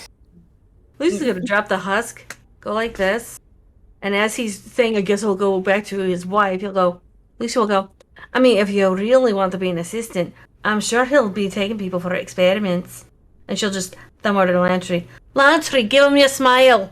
And I'm just gonna smile at him with a big toothy grin. Oh, by the Queen, no! And he will run. I'm done with this. I say we all get together and find out how the fuck to get home. Yeah. I'm about Well, this close. whenever I ask about Alice, his eyes kind of glossed over. And he Nice. just talked about us leaving. I wonder why. Yeah. It's getting more sketchier every moment that we're here.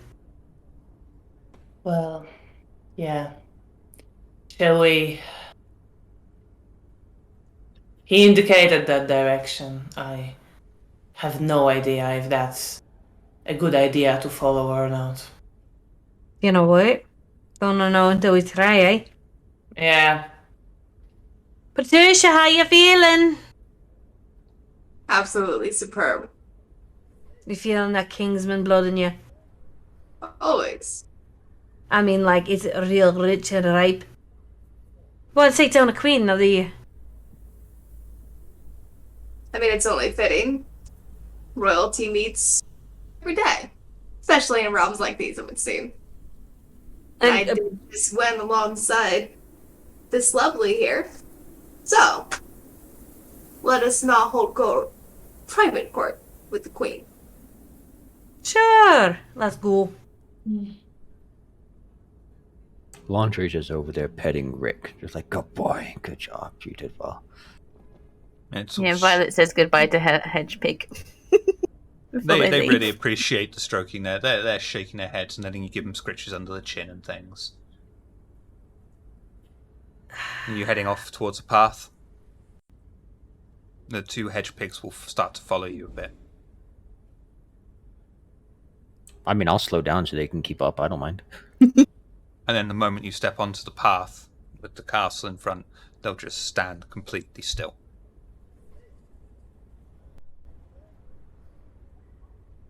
I'm just gonna whisper under my breath, let's hope the queen didn't care for her knave. Well, we don't have to mention that fact of what happened unless it comes up. And if it does, there were And witnesses. she already knows. Well, we can defend ourselves if we have to. I would just tell her that his hedge pig ate him. Why bother? He wasn't worth the title. If he was the knife, he'd been able to handle us, right? And such women as ourselves? I mean, seriously? He didn't know what it was coming to. So I think, you know what? She had straight pups off. We just say it wasn't worth the title. We saved her a whole hell of a lot of problems because maybe he fell in battle, and unfortunately, he could like let that just they come in and take the kingdom and all that. He's not a proper fighter. If a woman can take him down,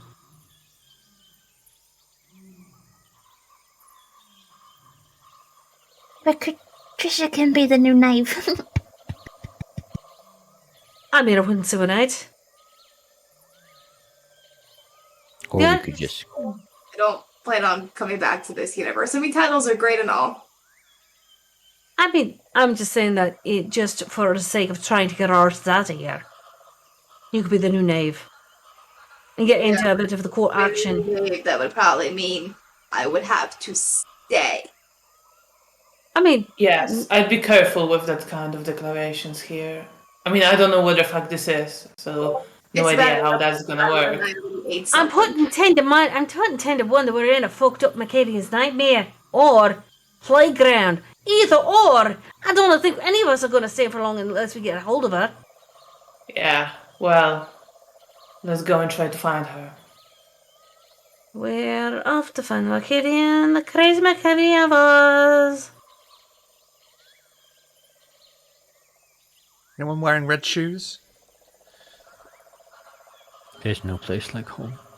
Red souls because, had to be bougie. We read Louis Vuittons. Is she actually wearing red solo cups on her feet? They'll help you move faster. The coterie take their time on the path as the castle draws ever nearer with each step they take towards a giant stone structure. As they approach, dark skies seem to become more and more filled with heavy, dark clouds, and the air becomes thicker. Heavier rain slowly starts to descend upon the coterie, and as they approach the thick walls, a great torrent of rain saturates their clothing, soaking them from head to toe. The coterie approach the gatehouse, and a single guard, who is very small in stature that bears only a helmet that seems to keep sliding on and around the man's shoulders, stands in their way. "Hey, no! Wait! Halt! Yeah! Halt! Hang on." And the boy opens a small pouch on his belt and pulls out a small piece of paper and begins reading off of it. "Halt, stranger! Who goes there?"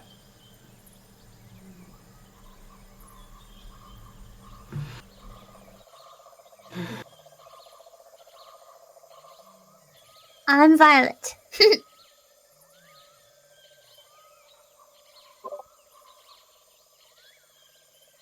This That is it? Elfrida, and I am Patricia. New winners and holders and titles of your race. Come to greet the Queen with our entourage. Right. Yeah. It's not on my script. What business have you inside? I don't take kindly to repeating myself.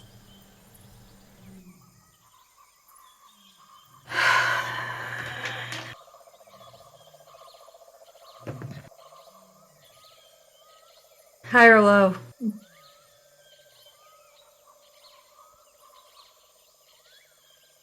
Well, card kind of runs out there, so I guess you can go in. And the man stands aside, allowing the coterie entry.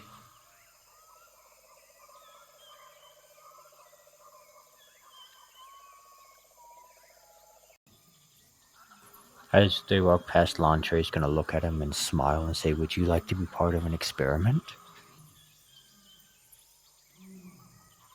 "No, thank you, sir."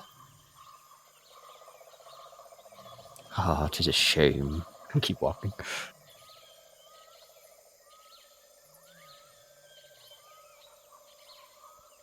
Heading into the courtyard? Yep.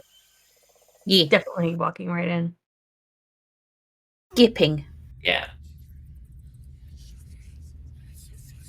The coterie stride and skip forward into the courtyard, passing by various people busying themselves tidying hay and herding various animals, the likes of which the coterie have never seen before. From behind them, the small boy shouts out, "You'll find the Queen in the main hall. Just go straight on." You. Is there anything you wish to talk about before you head into the main hall?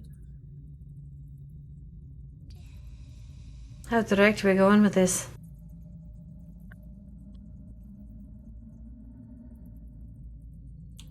Patricia can be the Queen of Hearts. Diamonds? No. The Queen of Diamonds, okay. We have to have a little bit of a title underneath the sleeve if I need to. B.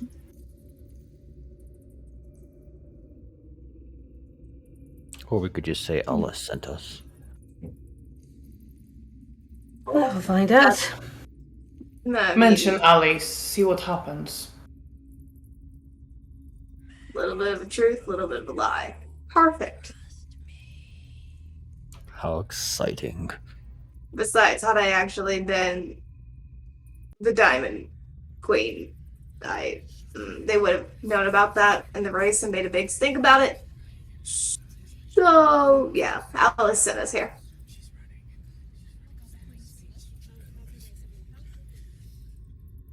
Heading in In then? other words, we're Oh, travelers sorry. here to see the wizard. Let's go. Sorry. I'm sorry. Skipping in? Yes. The coterie step and skip into the grand hall, an extremely large stone carving out of the castle with black and white diamond tiles for flooring. Engraved stone columns bearing effigies of skeletons and large hooded figures adorn the columns, and sat at the head of the building, underneath a decadently large stained glass window, engraved with what looks like a king, a large heart upon his chest, in front of a strange emaciated skeleton. Its bony clawed hand bursting through the king's chest is a golden throne containing a woman in a black dress, sequins stitched along every seam. She catches sight of the coterie, and her voice thrings through the grand hall, reverberating through the entire structure. "Interlopers! Intruders! Harlequins! In my court! Come with grave news like a crow following a dying man. Hi, how are you?"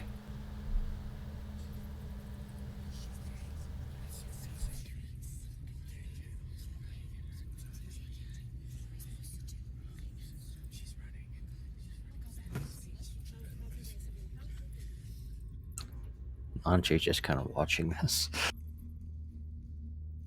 Yeah, Elfrida is also just watching this. Absolutely bewildered.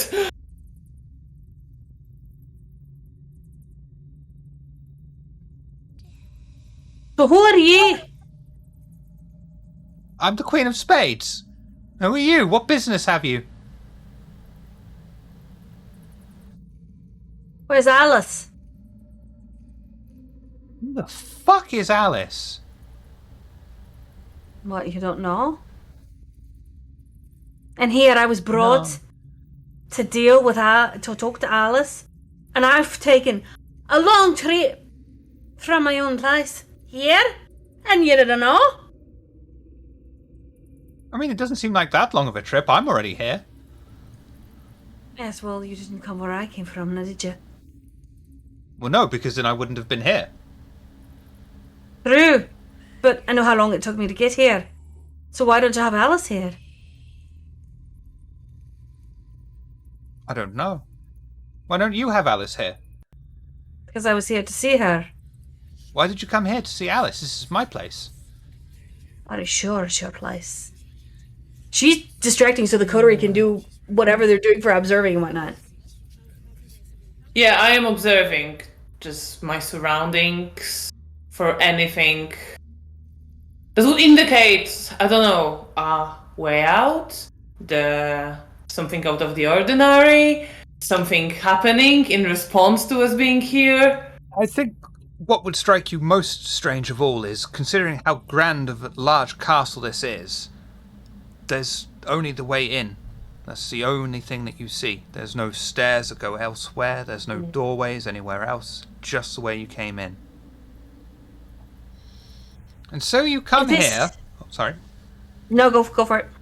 And so you come here, on the day of my daughter's wedding, knowing I am unable to refuse any request made of me. And what is it you ask for?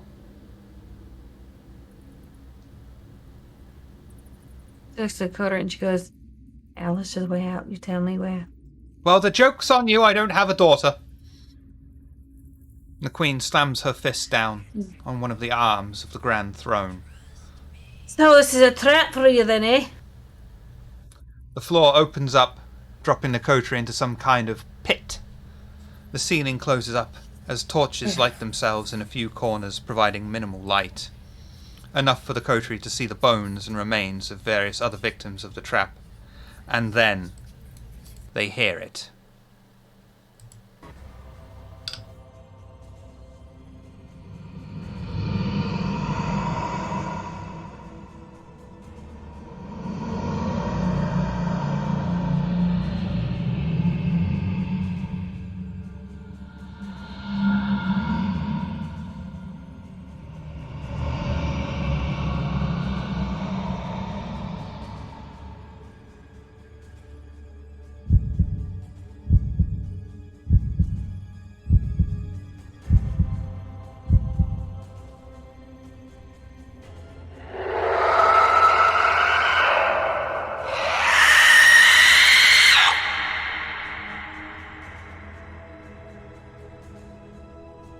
And you stand in front of two emaciated, corpse-like figures, pieces of flesh dangling off of their bones, their exposed bones stained with blood. What would you like to do?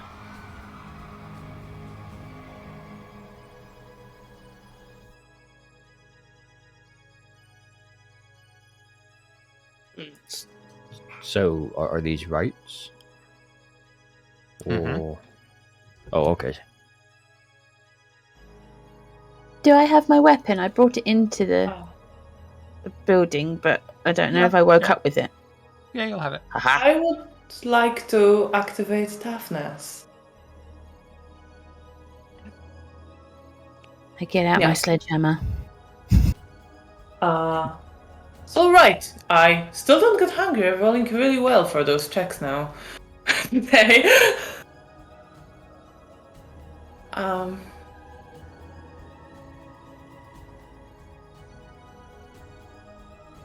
Who would like to take Lucy the will first look turn? down. Lucy was going to look to Alfred and say, arms? Yeah, my second, when I can, after toughness, I will want to activate my feral weapons. But I don't know how much time we have, you know. I think, yeah, because I think you'd be able to activate feral weapons in time, yeah. Okay, As well. well, I'm doing that then. I'm gonna roll another rouse check. And this time I get hungrier. I'll teach you for getting cocky. Yeah. Well, I had a good run. With successes. So yeah. I have claws extending from my fingers. But with Lucy, Yeah, if she can tag team and she knows where Alfred's going to go, she'll go arms and grab it. there are two. Yeah, I know. Take one down, Oh, one right. left. Yeah. Okay. Do arms of Aramon for me, please.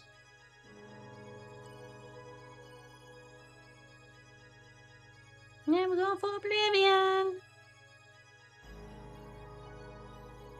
Damn. I am going to reroll that if I can.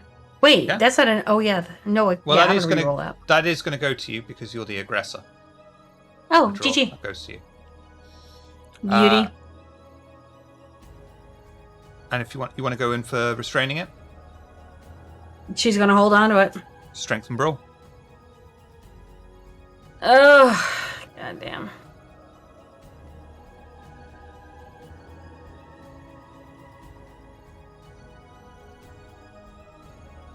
I'm gonna reroll that one. I need more than a 1.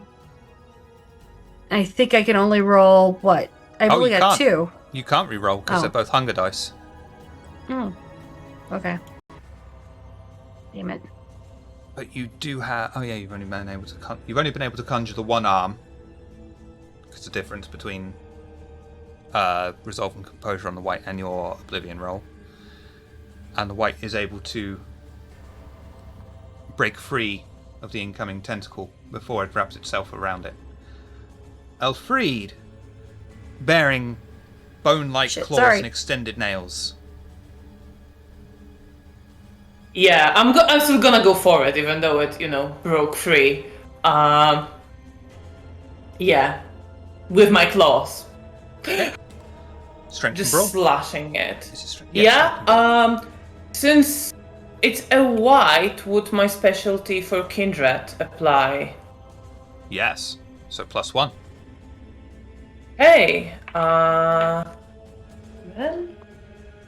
And as you're coming in close to it, it's going to recognize you as food and try and go for you as well.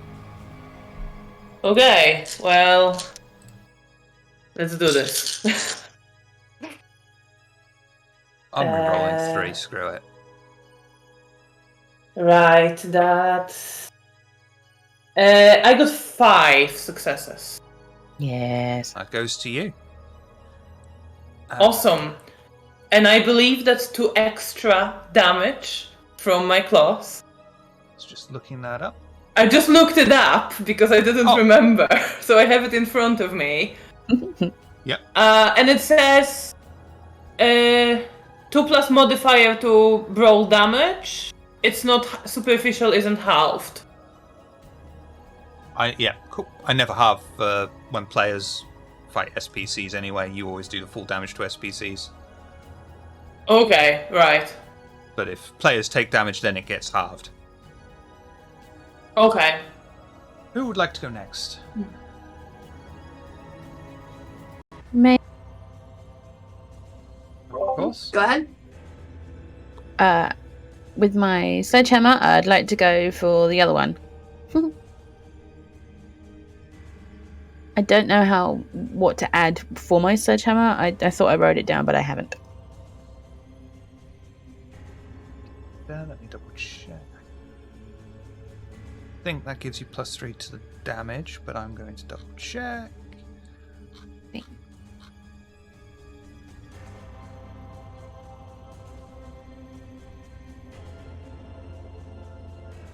Oh, no, it doesn't give you +3 damage. It's going to give you +4 if you damage. Oosh. Good heavens. So, strength, melee.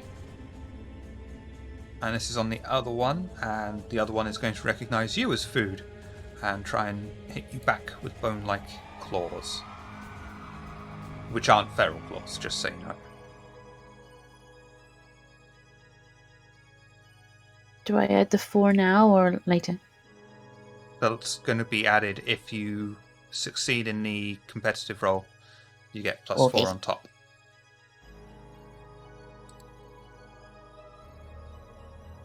You can re-roll that 4 if you want. I shall.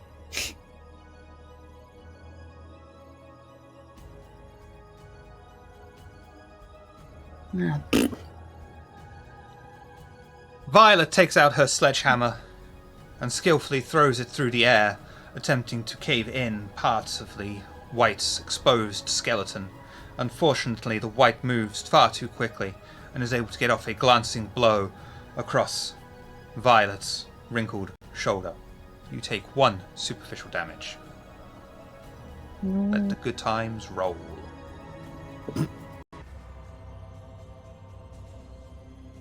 Would like to go next. No. Yeah. That's probably when the 80s mixtape starts playing in Patricia's head. So she'll pop Daunt as she unsees her heat, which is probably her 45 Desert Eagle, and she'll draw a beat on the one that Violet was not able to, land a hit on. Okay. Gunshot, dexterity, firearms, please. And it's You going to know try and what? dodge. You know what? Let's see if the hunger 0 remains. It's going to try and dodge with a bugger. -1 modifier. Hunger. Sad face. Okay. Firearms, and it was gonna be Dex. 2. All those dice, not a Oh, single no. one. But she Can- does have good willpower, so yeah. Yeah, you, I will you can reroll reroll 1, 2, and 3, or any combination thereof. Yeah. No, she has that motherfucker screaming at her in her head when she just got rid of him. Like, no, yeah, willpower. Desert Eagle. Desert Eagle, Desert Eagle, Bugger.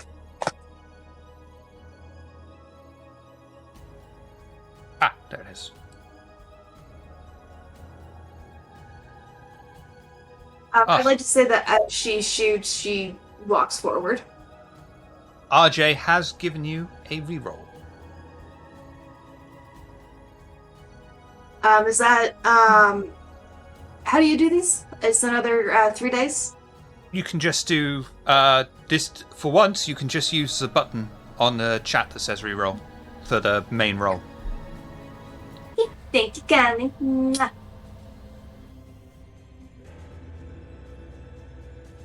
There we go. That didn't work properly. Do the roll again. Athletics and dexterity and firearms, please. Because I'm looking at the wrong thing. Okay. Let's see. Apparently now they've updated Roll20, so reroll is an actual reroll, whereas before it used to just reroll the entire thing. Wow. Okay, so you want me to just reroll the whole pool? Yep, yes please. For Okay. free. That's enough for a hit. You can re-roll the 2 and the 4 if you want to squeeze out some more damage. I just meant the willpower now. Okay. So that's 4 damage. Patricia takes careful aim with the words, "You're the best, simply the best," ringing through her ears, and fires off several rounds, hitting straight into the white's carapace. It screams in pain as bullets fly through it.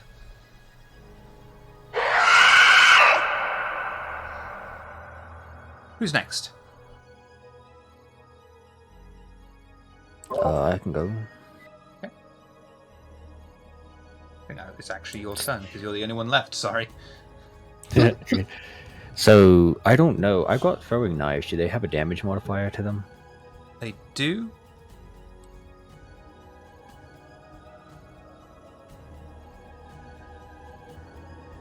+2.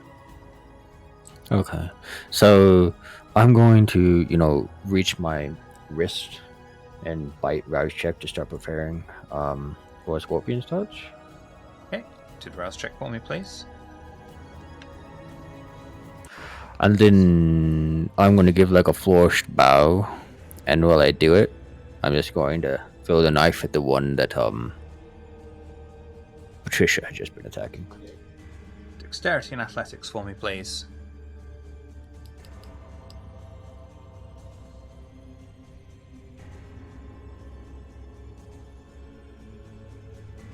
Uh-oh. You can re-roll the 4 and the 3 if you want. And go crit fishing at the same time. Oh, why not? That didn't work.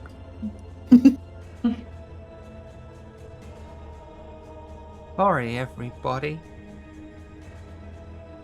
I'm going to be nice to you, Ken Daddy. Ken Daddy. Fuck me. Lantre pulls out a throwing knife. And unfortunately, due to the immense darkness surrounding him, he misses and hears his throwing knife innocuously pang against a stone wall. Hearing it echo through the stone, the beast inside of his head screams forth. Lantre performs all actions not immediately resulting in someone or something getting harmed at a 2 dice penalty to his pool.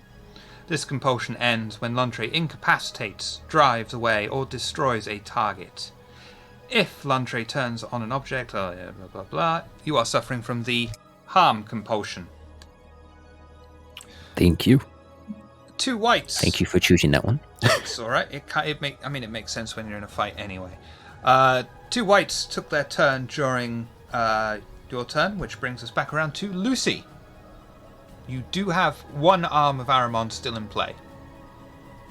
Oh, we're gonna rouse our prowess.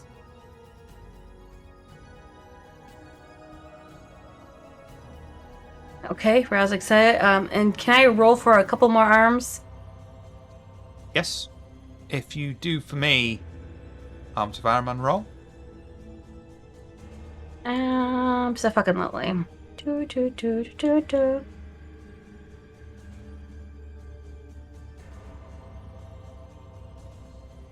One of the things that really annoys me about the V5 books is the lack of consistency with names. So most of them start with B5 or Vampire, but then you've got the Onyx Path books, which are fantastic. Not trying to slag them off, but they Chicago by Night. So I'm like looking through all my files. Rename the file. I love you, bro. Oh, yeah.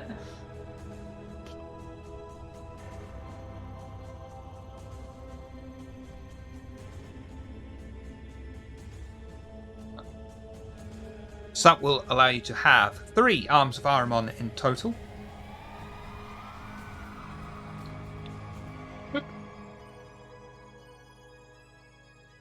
And what would you like to do with your Shadow Tentacles of Death?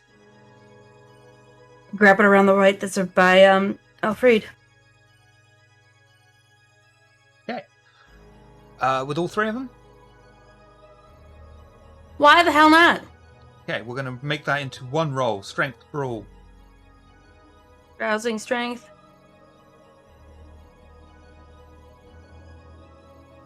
And it is going Hashtag to worth. fight its way out.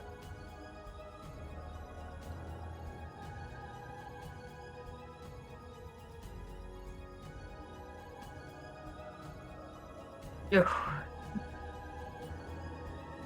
But a success nonetheless. However,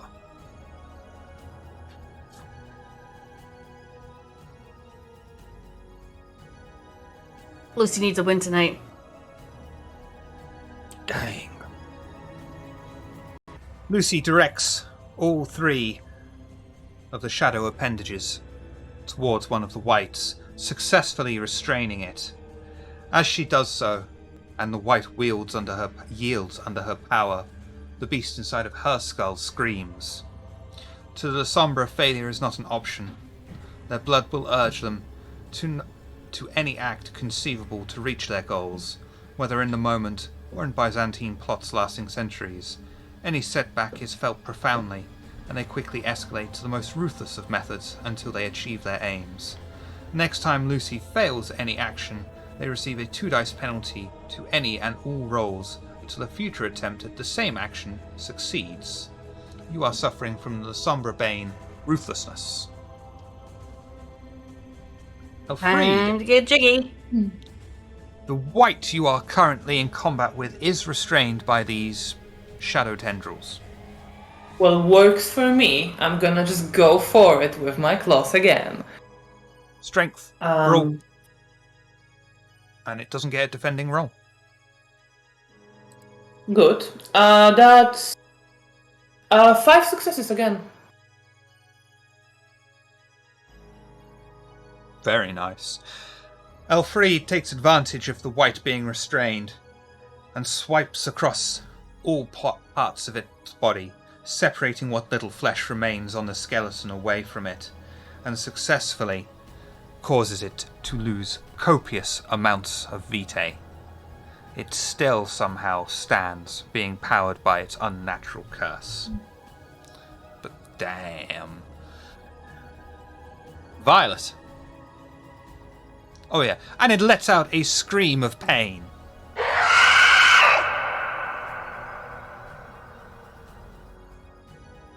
God, I can do that. Okay. I'm gonna just run up to the other one and try and punch it in the face. Punch it in the face? You don't want to use a sledgehammer? I yeeted it, remember? I want to punch it in the face. Okay. Strength. Roll. And I get a specialty of Kindred. Yep. With a +1 modifier.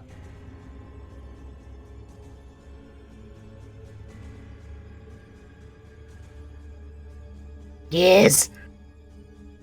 Wow. Wow. Wow. I'm going to give you a bonus +2 damage for that crit.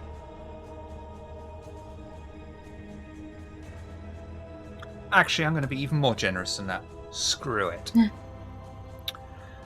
Violet runs forth, clenching her fist and driving it through the air, making contact with the remaining white face and successfully punching her entire knuckle through whatever is left of it, and then crushes the brainstem inside. The white falls to its knees into a pile of dust. Violet things.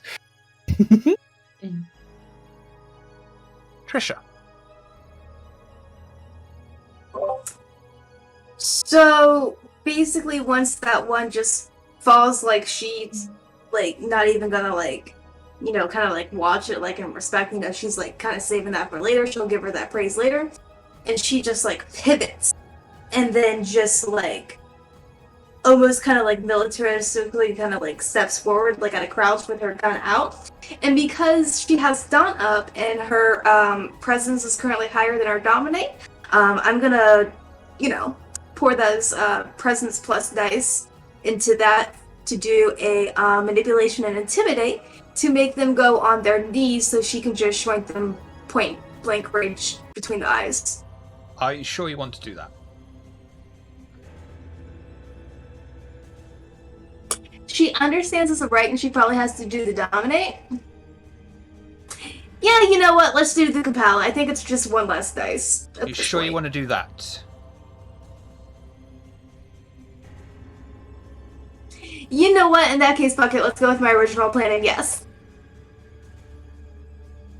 What was the original plan? You wanted to try and manipulate it? Yeah, manipulation plus intimidation, and then since I have Dawn up, my presence dice. You sure? Mm-hmm. Here, that's an automatic fail. She's not really a combat character. That is an automatic fail, as whites are immune to mind control. Wonderful. To be fair, she's not the one that dealt with the rights of the desert to where she's from. Got it. I will let you shoot though if you want, because you know I feel like I'm being a bit of a dick, to be honest with you. So if you want to shoot it, no, it's all good. I mean, please, is a blue blood actually going to go into the desert and take care of wraiths themselves or rights themselves? No. fair. Lantre.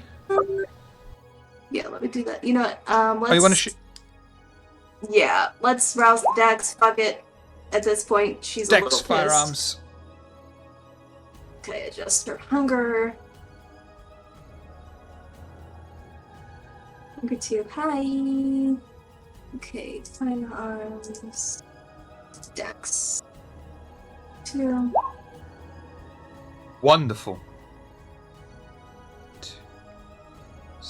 Jesus. Very nice hit. As Patricia takes a kneeling stance and fires off 6 rounds, emptying the clip into the white. The bullets impact with the thick carapace, sending pieces of bone, skin, and loose vitae off into the air.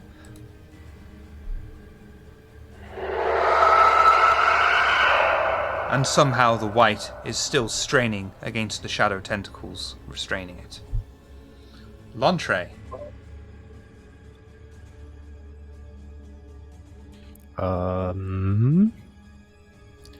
Well, Laundry is going to. This thing still is probably just barely standing, right? Can't really tell you that. Okay. So I'm gonna give an appreciative smile. Huh? It looks fucked up, I can tell you that. It looks really messed up. Okay. And it looked pretty messed up before. That's fair. Well, I've already got Scorpion's Touch prepared, so I'm going to give an appreciative smile Violet's way. This is nothing new, but it's always fun to see every time she just, like, completely destroys something. He looks a little tiny, like, floppy-eared pixie. And then I'm going to dribble some of the Scorpion's Touch venom on a knife and just toss it. Dex, athletics.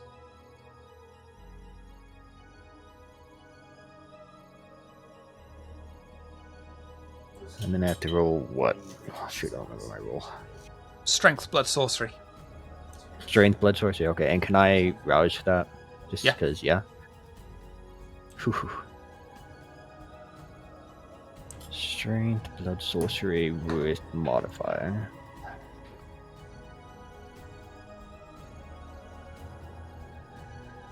All those dice for nothing. I'm going to give that to you. It's close enough. Okay. Lontre lets his last remaining dagger out through the air that impacts between the white's eyes and begins to sear and bubble the remaining flesh away. Eventually the knife falls out of the gaping hole in the white's head and it stops struggling against the shadow tendrils restraining it. And eventually falls to dust.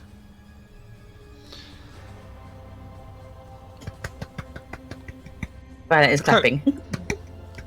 Patricia puts the 45 back in the shoulder holster, and from out of her bag, she pulls out probably like a pint of some like really nice bourbon and just takes a nice long drink. You will I'm gonna notice. start searching in the dark for the knife. You will notice as you start searching that the room is strangely glitching, like an old videotape that was slipping.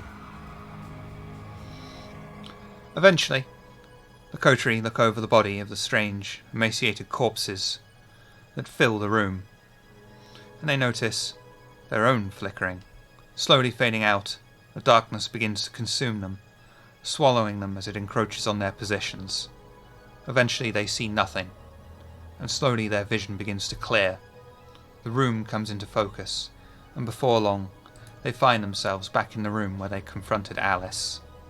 They are placed in seats, and not even restrained, and they see the woman with vivid green eyes standing before them with a look of abject terror on her face, and they instantly recognize Alice, who just about manages to utter the words, "Oh, fuck." I want to What do go you do? straight for her with my claws. Okay. Arms and potence. Dawn is still up. Yeah, potence is still up as well. So I just have to roll arms.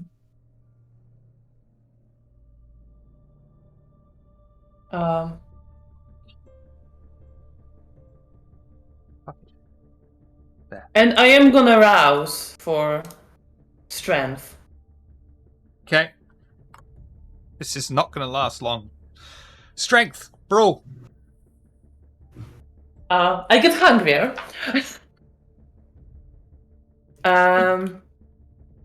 Do you want to see if I can do arms so that when I... Yeah, absolutely, yeah.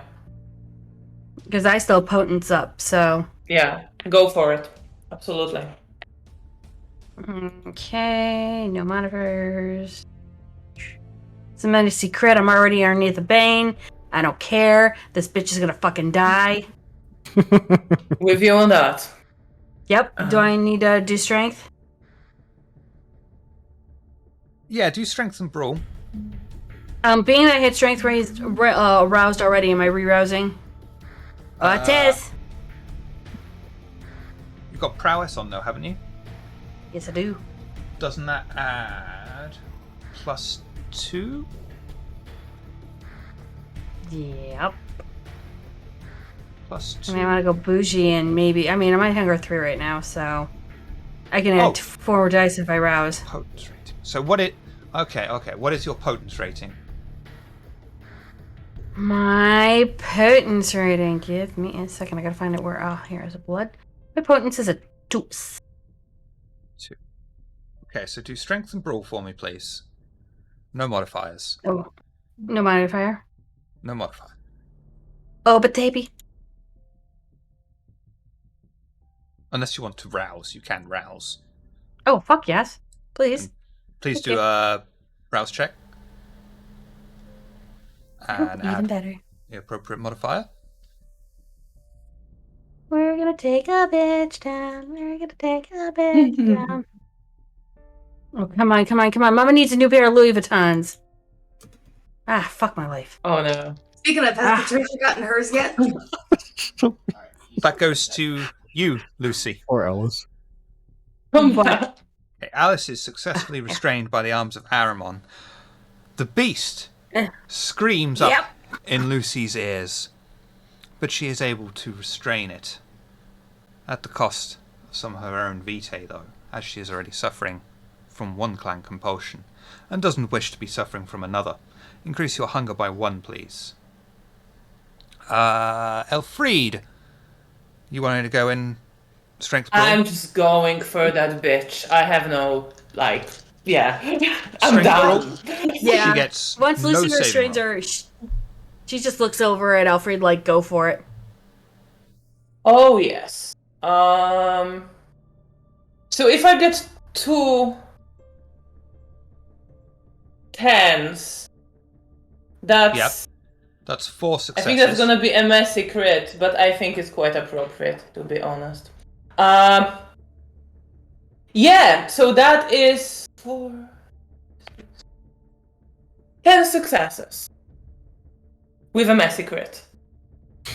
Second one of the night. Right. Elfried pounces upon Alice. What's your hunger level, Elfried? 3. Okay. 2 minutes. We could make this very I delicious. sense something wicked brewing. Oh.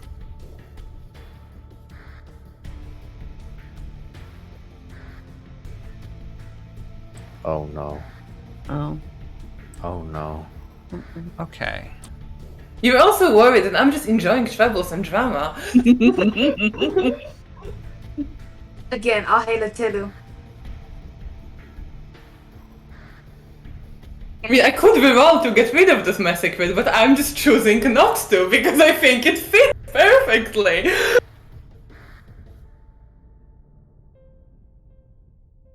When you see that look on Shiv's face, you want to reroll that messy critical. I'm just telling you.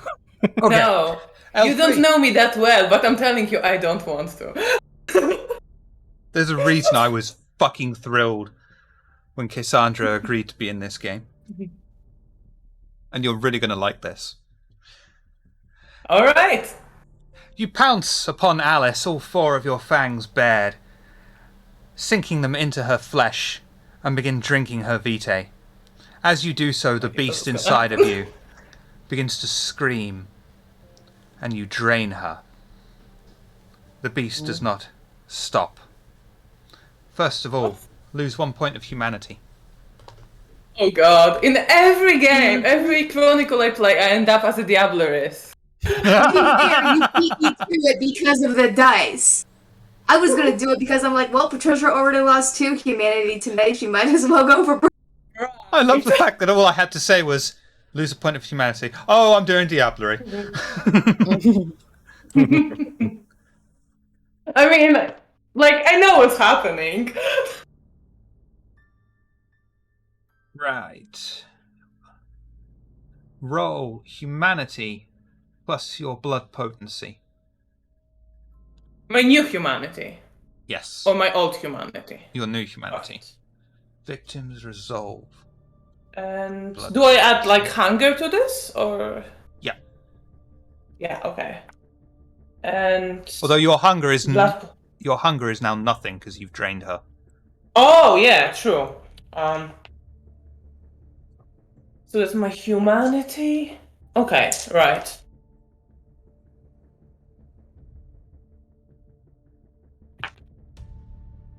That's 4. Very close.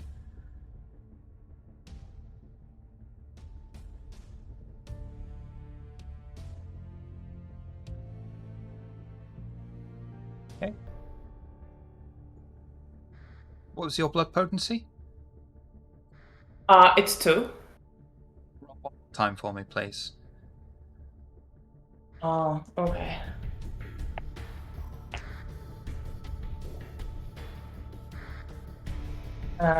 Okay. Can I like? Okay, right, fine. Can I use full power on this, or is it like? I'm just asking, just in case.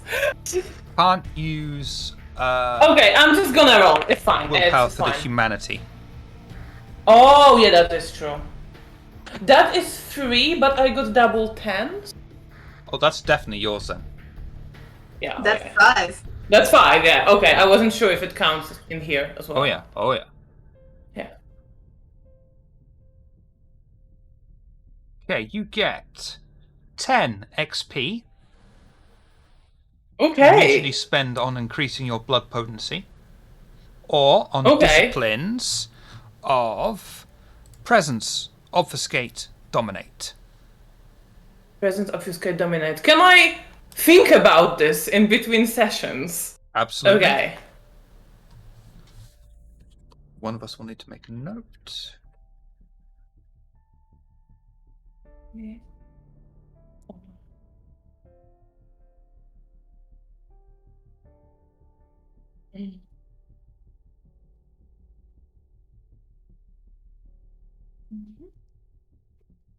What is your generation? My generation is 9th. You will have black veins visible in your aura for 1 year. Fair.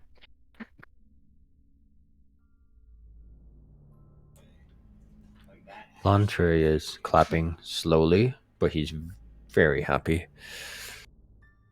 And Alice will disappear into a corpse with only a skeleton remaining, as you have feasted upon her very heart's blood and taken her soul within your own. And with that, arms to arm and drop. I once dated a German man. There was this song you really liked. Ich stehe in mein Hassblut. It's in my Herzblut.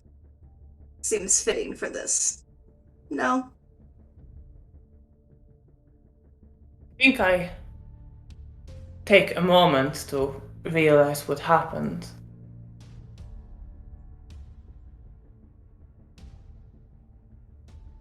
And worry for a moment, as I've been told many times that that is forbidden. But then just straighten. Says, well, she had that coming. I'm sure we can clear up any possible problems that arise from that. We are Argons. Are we Of not? course. That gives us privileges. Enjoy Yes, I'm sure it won't be a problem. Celebrate, I suggest, in the way that you see fit. I just nod my head, but look pretty cold and composed. Not disturbed, just taking it in, acknowledging it. Not reacting much beyond that.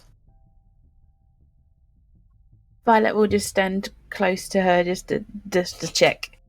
Not touching or saying anything, just being there to check on her just in case. Is something happening, like in my head or something? Or do I just feel fine? You completely annihilated her soul. You're fine. Okay. She didn't have a chance. Lucky for those 2 10s.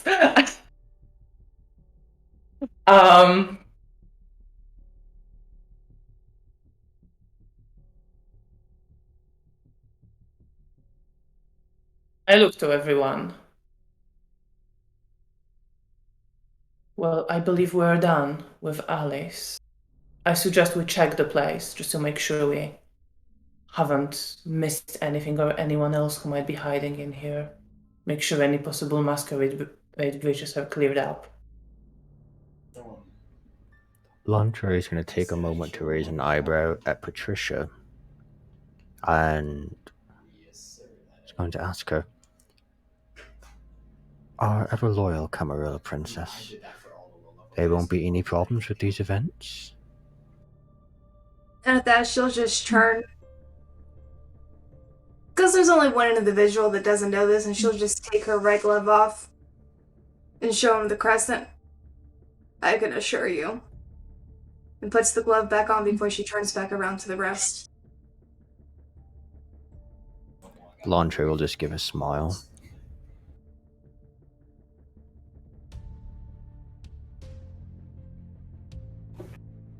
Violet's going to start investigating the room. Lucy will do the same. She'll start doing a wits and awareness thing if she can. Yep, Patricia has a pretty good investigation as well. All fine, and it all seems relatively in order. Bit of a mess, but there's nothing amiss.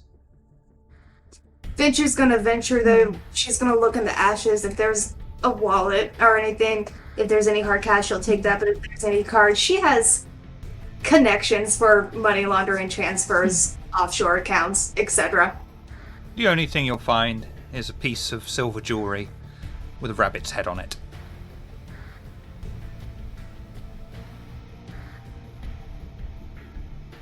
Hair today, gone tomorrow. Nah. Yep. She'll take that to be melted down and made into something simple, basically.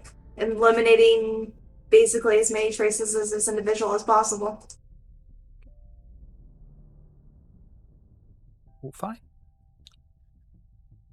Is there anything you would like to do before you head to either respective havens or the Coterie Haven? I'm going to pat the back of the chair I was sitting in and be like, well, it was at least nice of her to give us chairs to sit in. Shame about the hedgehogs, though.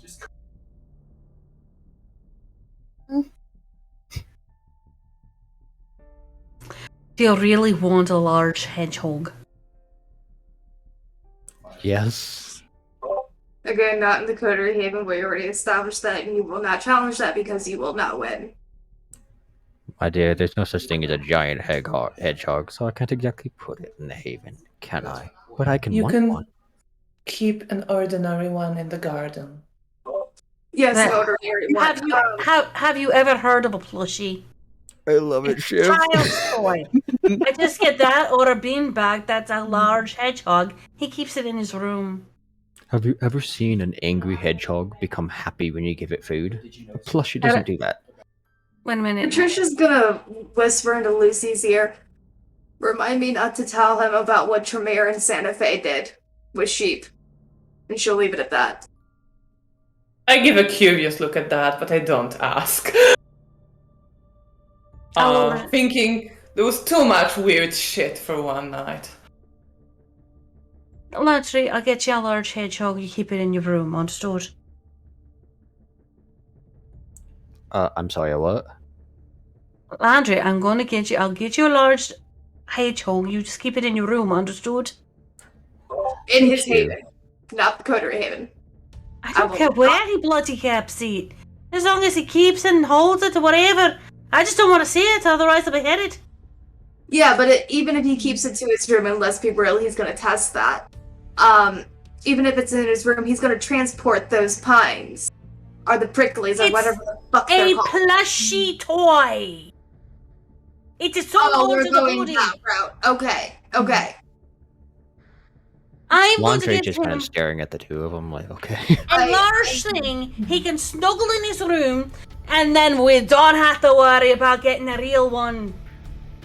Okay, let's put it this way, my head jumped where it did, because at the point in time to where I left Tucson, the Bahari High Priestess was one of your ilk. Fine? And she very much liked needles, and was very creative about where they came from. So, Okay, let's get this under wraps in order. I am not a Bahari. oh no, I'm not saying you are, it's just, I'm not it into hasn't been long pain. since I've interacted with her. But okay, Oh. good, we're going with the plushie route. Good. Maybe we should proceed to our haven since we didn't even get a chance to see it yet.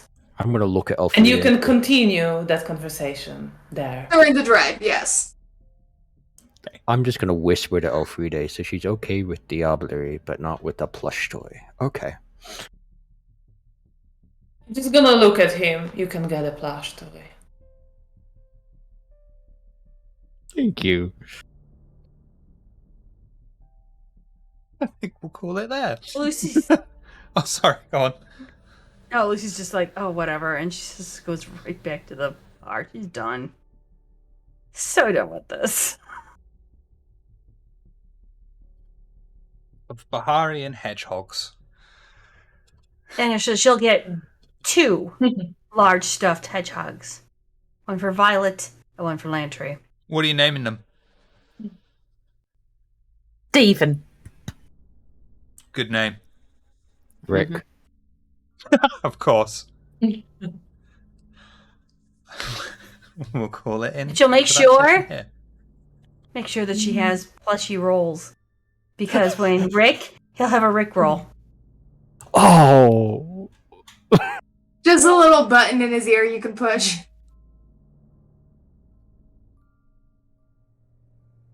Well, thank you for coming and playing. Thank you for coming and watching. Violet, who are you? What do you do? Do you do things? Let's find out. Yes, I'm from Check These Out. On Monday, this coming Monday, we have our very first Vampire Masquerade game, where I'm going to play my first Toreador, and it's going to be very exciting. And it's run by our friend V from Queen's Court Games, and we'd love to have you guys there. We need more family. The more family I get into there, the happier I become. So come and watch on Monday. Patricia, who are you? What do you do? Do you do things? Let's find out. Yes, hi, I am Astrid Dean. Stream-wise, I only do this right now, but sometime late winter, I do hope to have a game taking place in Tucson, basically jumping off from where Night Road finished. Also, right now, if you look at my pinned post on Twitter, there's like a day and a half, 2 days for you to get your orders in my Etsy with that discount code. All the savings that come from that code, I'll be donating with a flat line, $100 from myself to Stand Up for Cancer. That does amazing things, even worldwide, just for cancer research and to help those families, communities, things like that. On top of that, I am an affiliate for Level Up Dice, so if you follow my affiliate link, which should be in chat for this right now, that even if you're window shopping, if you follow my link and then place an order of at least 30 USD, that'll help me out, get me some opportunities to host some giveaways with merch from Level Up Dice, and get me some other opportunities for some streaming stuff. Right after we checked this, I got on their website for some reason, my witchy senses were tingling, and they finally have Bando Haquim dice with the upgraded logo, guys. I'm probably gonna be buying those soon. Nice. Elfrida, who are you? What do you do? Do you do things? Let's find out. Yes, so apart from apparently Diablerie in every chronicle I played in, I am also a storyteller for the Lamias. where I'm running a Vampire the Masquerade chronicle set in the 1940s Warsaw. And we are coming back this coming Tuesday after a break for the second part of the story. So yes, this is a good place to join us and see what the coterie there will get up to. That will be at 6:30 p.m. GMT. So yeah, that's me. I've heard rumors that you might be going into a Demon the Fallen Chronicle some point soon. I also heard those rumors, and I hope they're true. They are. Lucy, who are you? What do you do? Do you do things? Let's find out. I am Jane Von Esch, and you can find me on Twitter at Janie Von Esch. It's kind of simple. I'm a storyteller. I'm also a writer, and I do many things with Vampire the Masquerade and Changeling, and I also help mod on Cajun Nights. So find us there on Discord too. Kendo, I know you don't like being shouted out, but there's Kendo's links. He does stuff and things. We love Kendo. Thank you for having me. It's always a pleasure to be here. Always a pleasure to have you here. Tomorrow, Nitro is storytelling a game of Lancer with various of his friends and me. So tune in for that. Day after that, which is Halloween itself, we will be doing a premiere of Homeworld TTRPG, which is Modiphius's upcoming Homeworld TTRPG. Then the day after that, I think, yes, that's how it works out, we'll be doing post-mortem on all the week's games. Starting at, oh shit, what time is that for you, Cassandra? I think it's gonna be 10:30 because the clocks change. Yeah. So this is all gonna become easier. Yeah. Clocks here don't change, so yeah, even better. I think that's pretty much everything, isn't it? Oh yes, if we hit 400 followers, we will be opening up a play-by-post area. So slowly hit the follow button, get your friends to hit the follow button, get your dog an account, and get dog to hit the follow button. And of course, you'd have to be in the Discord. Links are all down below if you want to catch up with any previous episodes, follow us on the Twitter, and so on. Whew. Thank you all for coming. We will go a raiding on... I am not going to raid someone called Vamp Daddy. So we're going to go raiding on Vamp Daddy, who is playing Vampire the Masquerade. But we can't go until Violet says the line.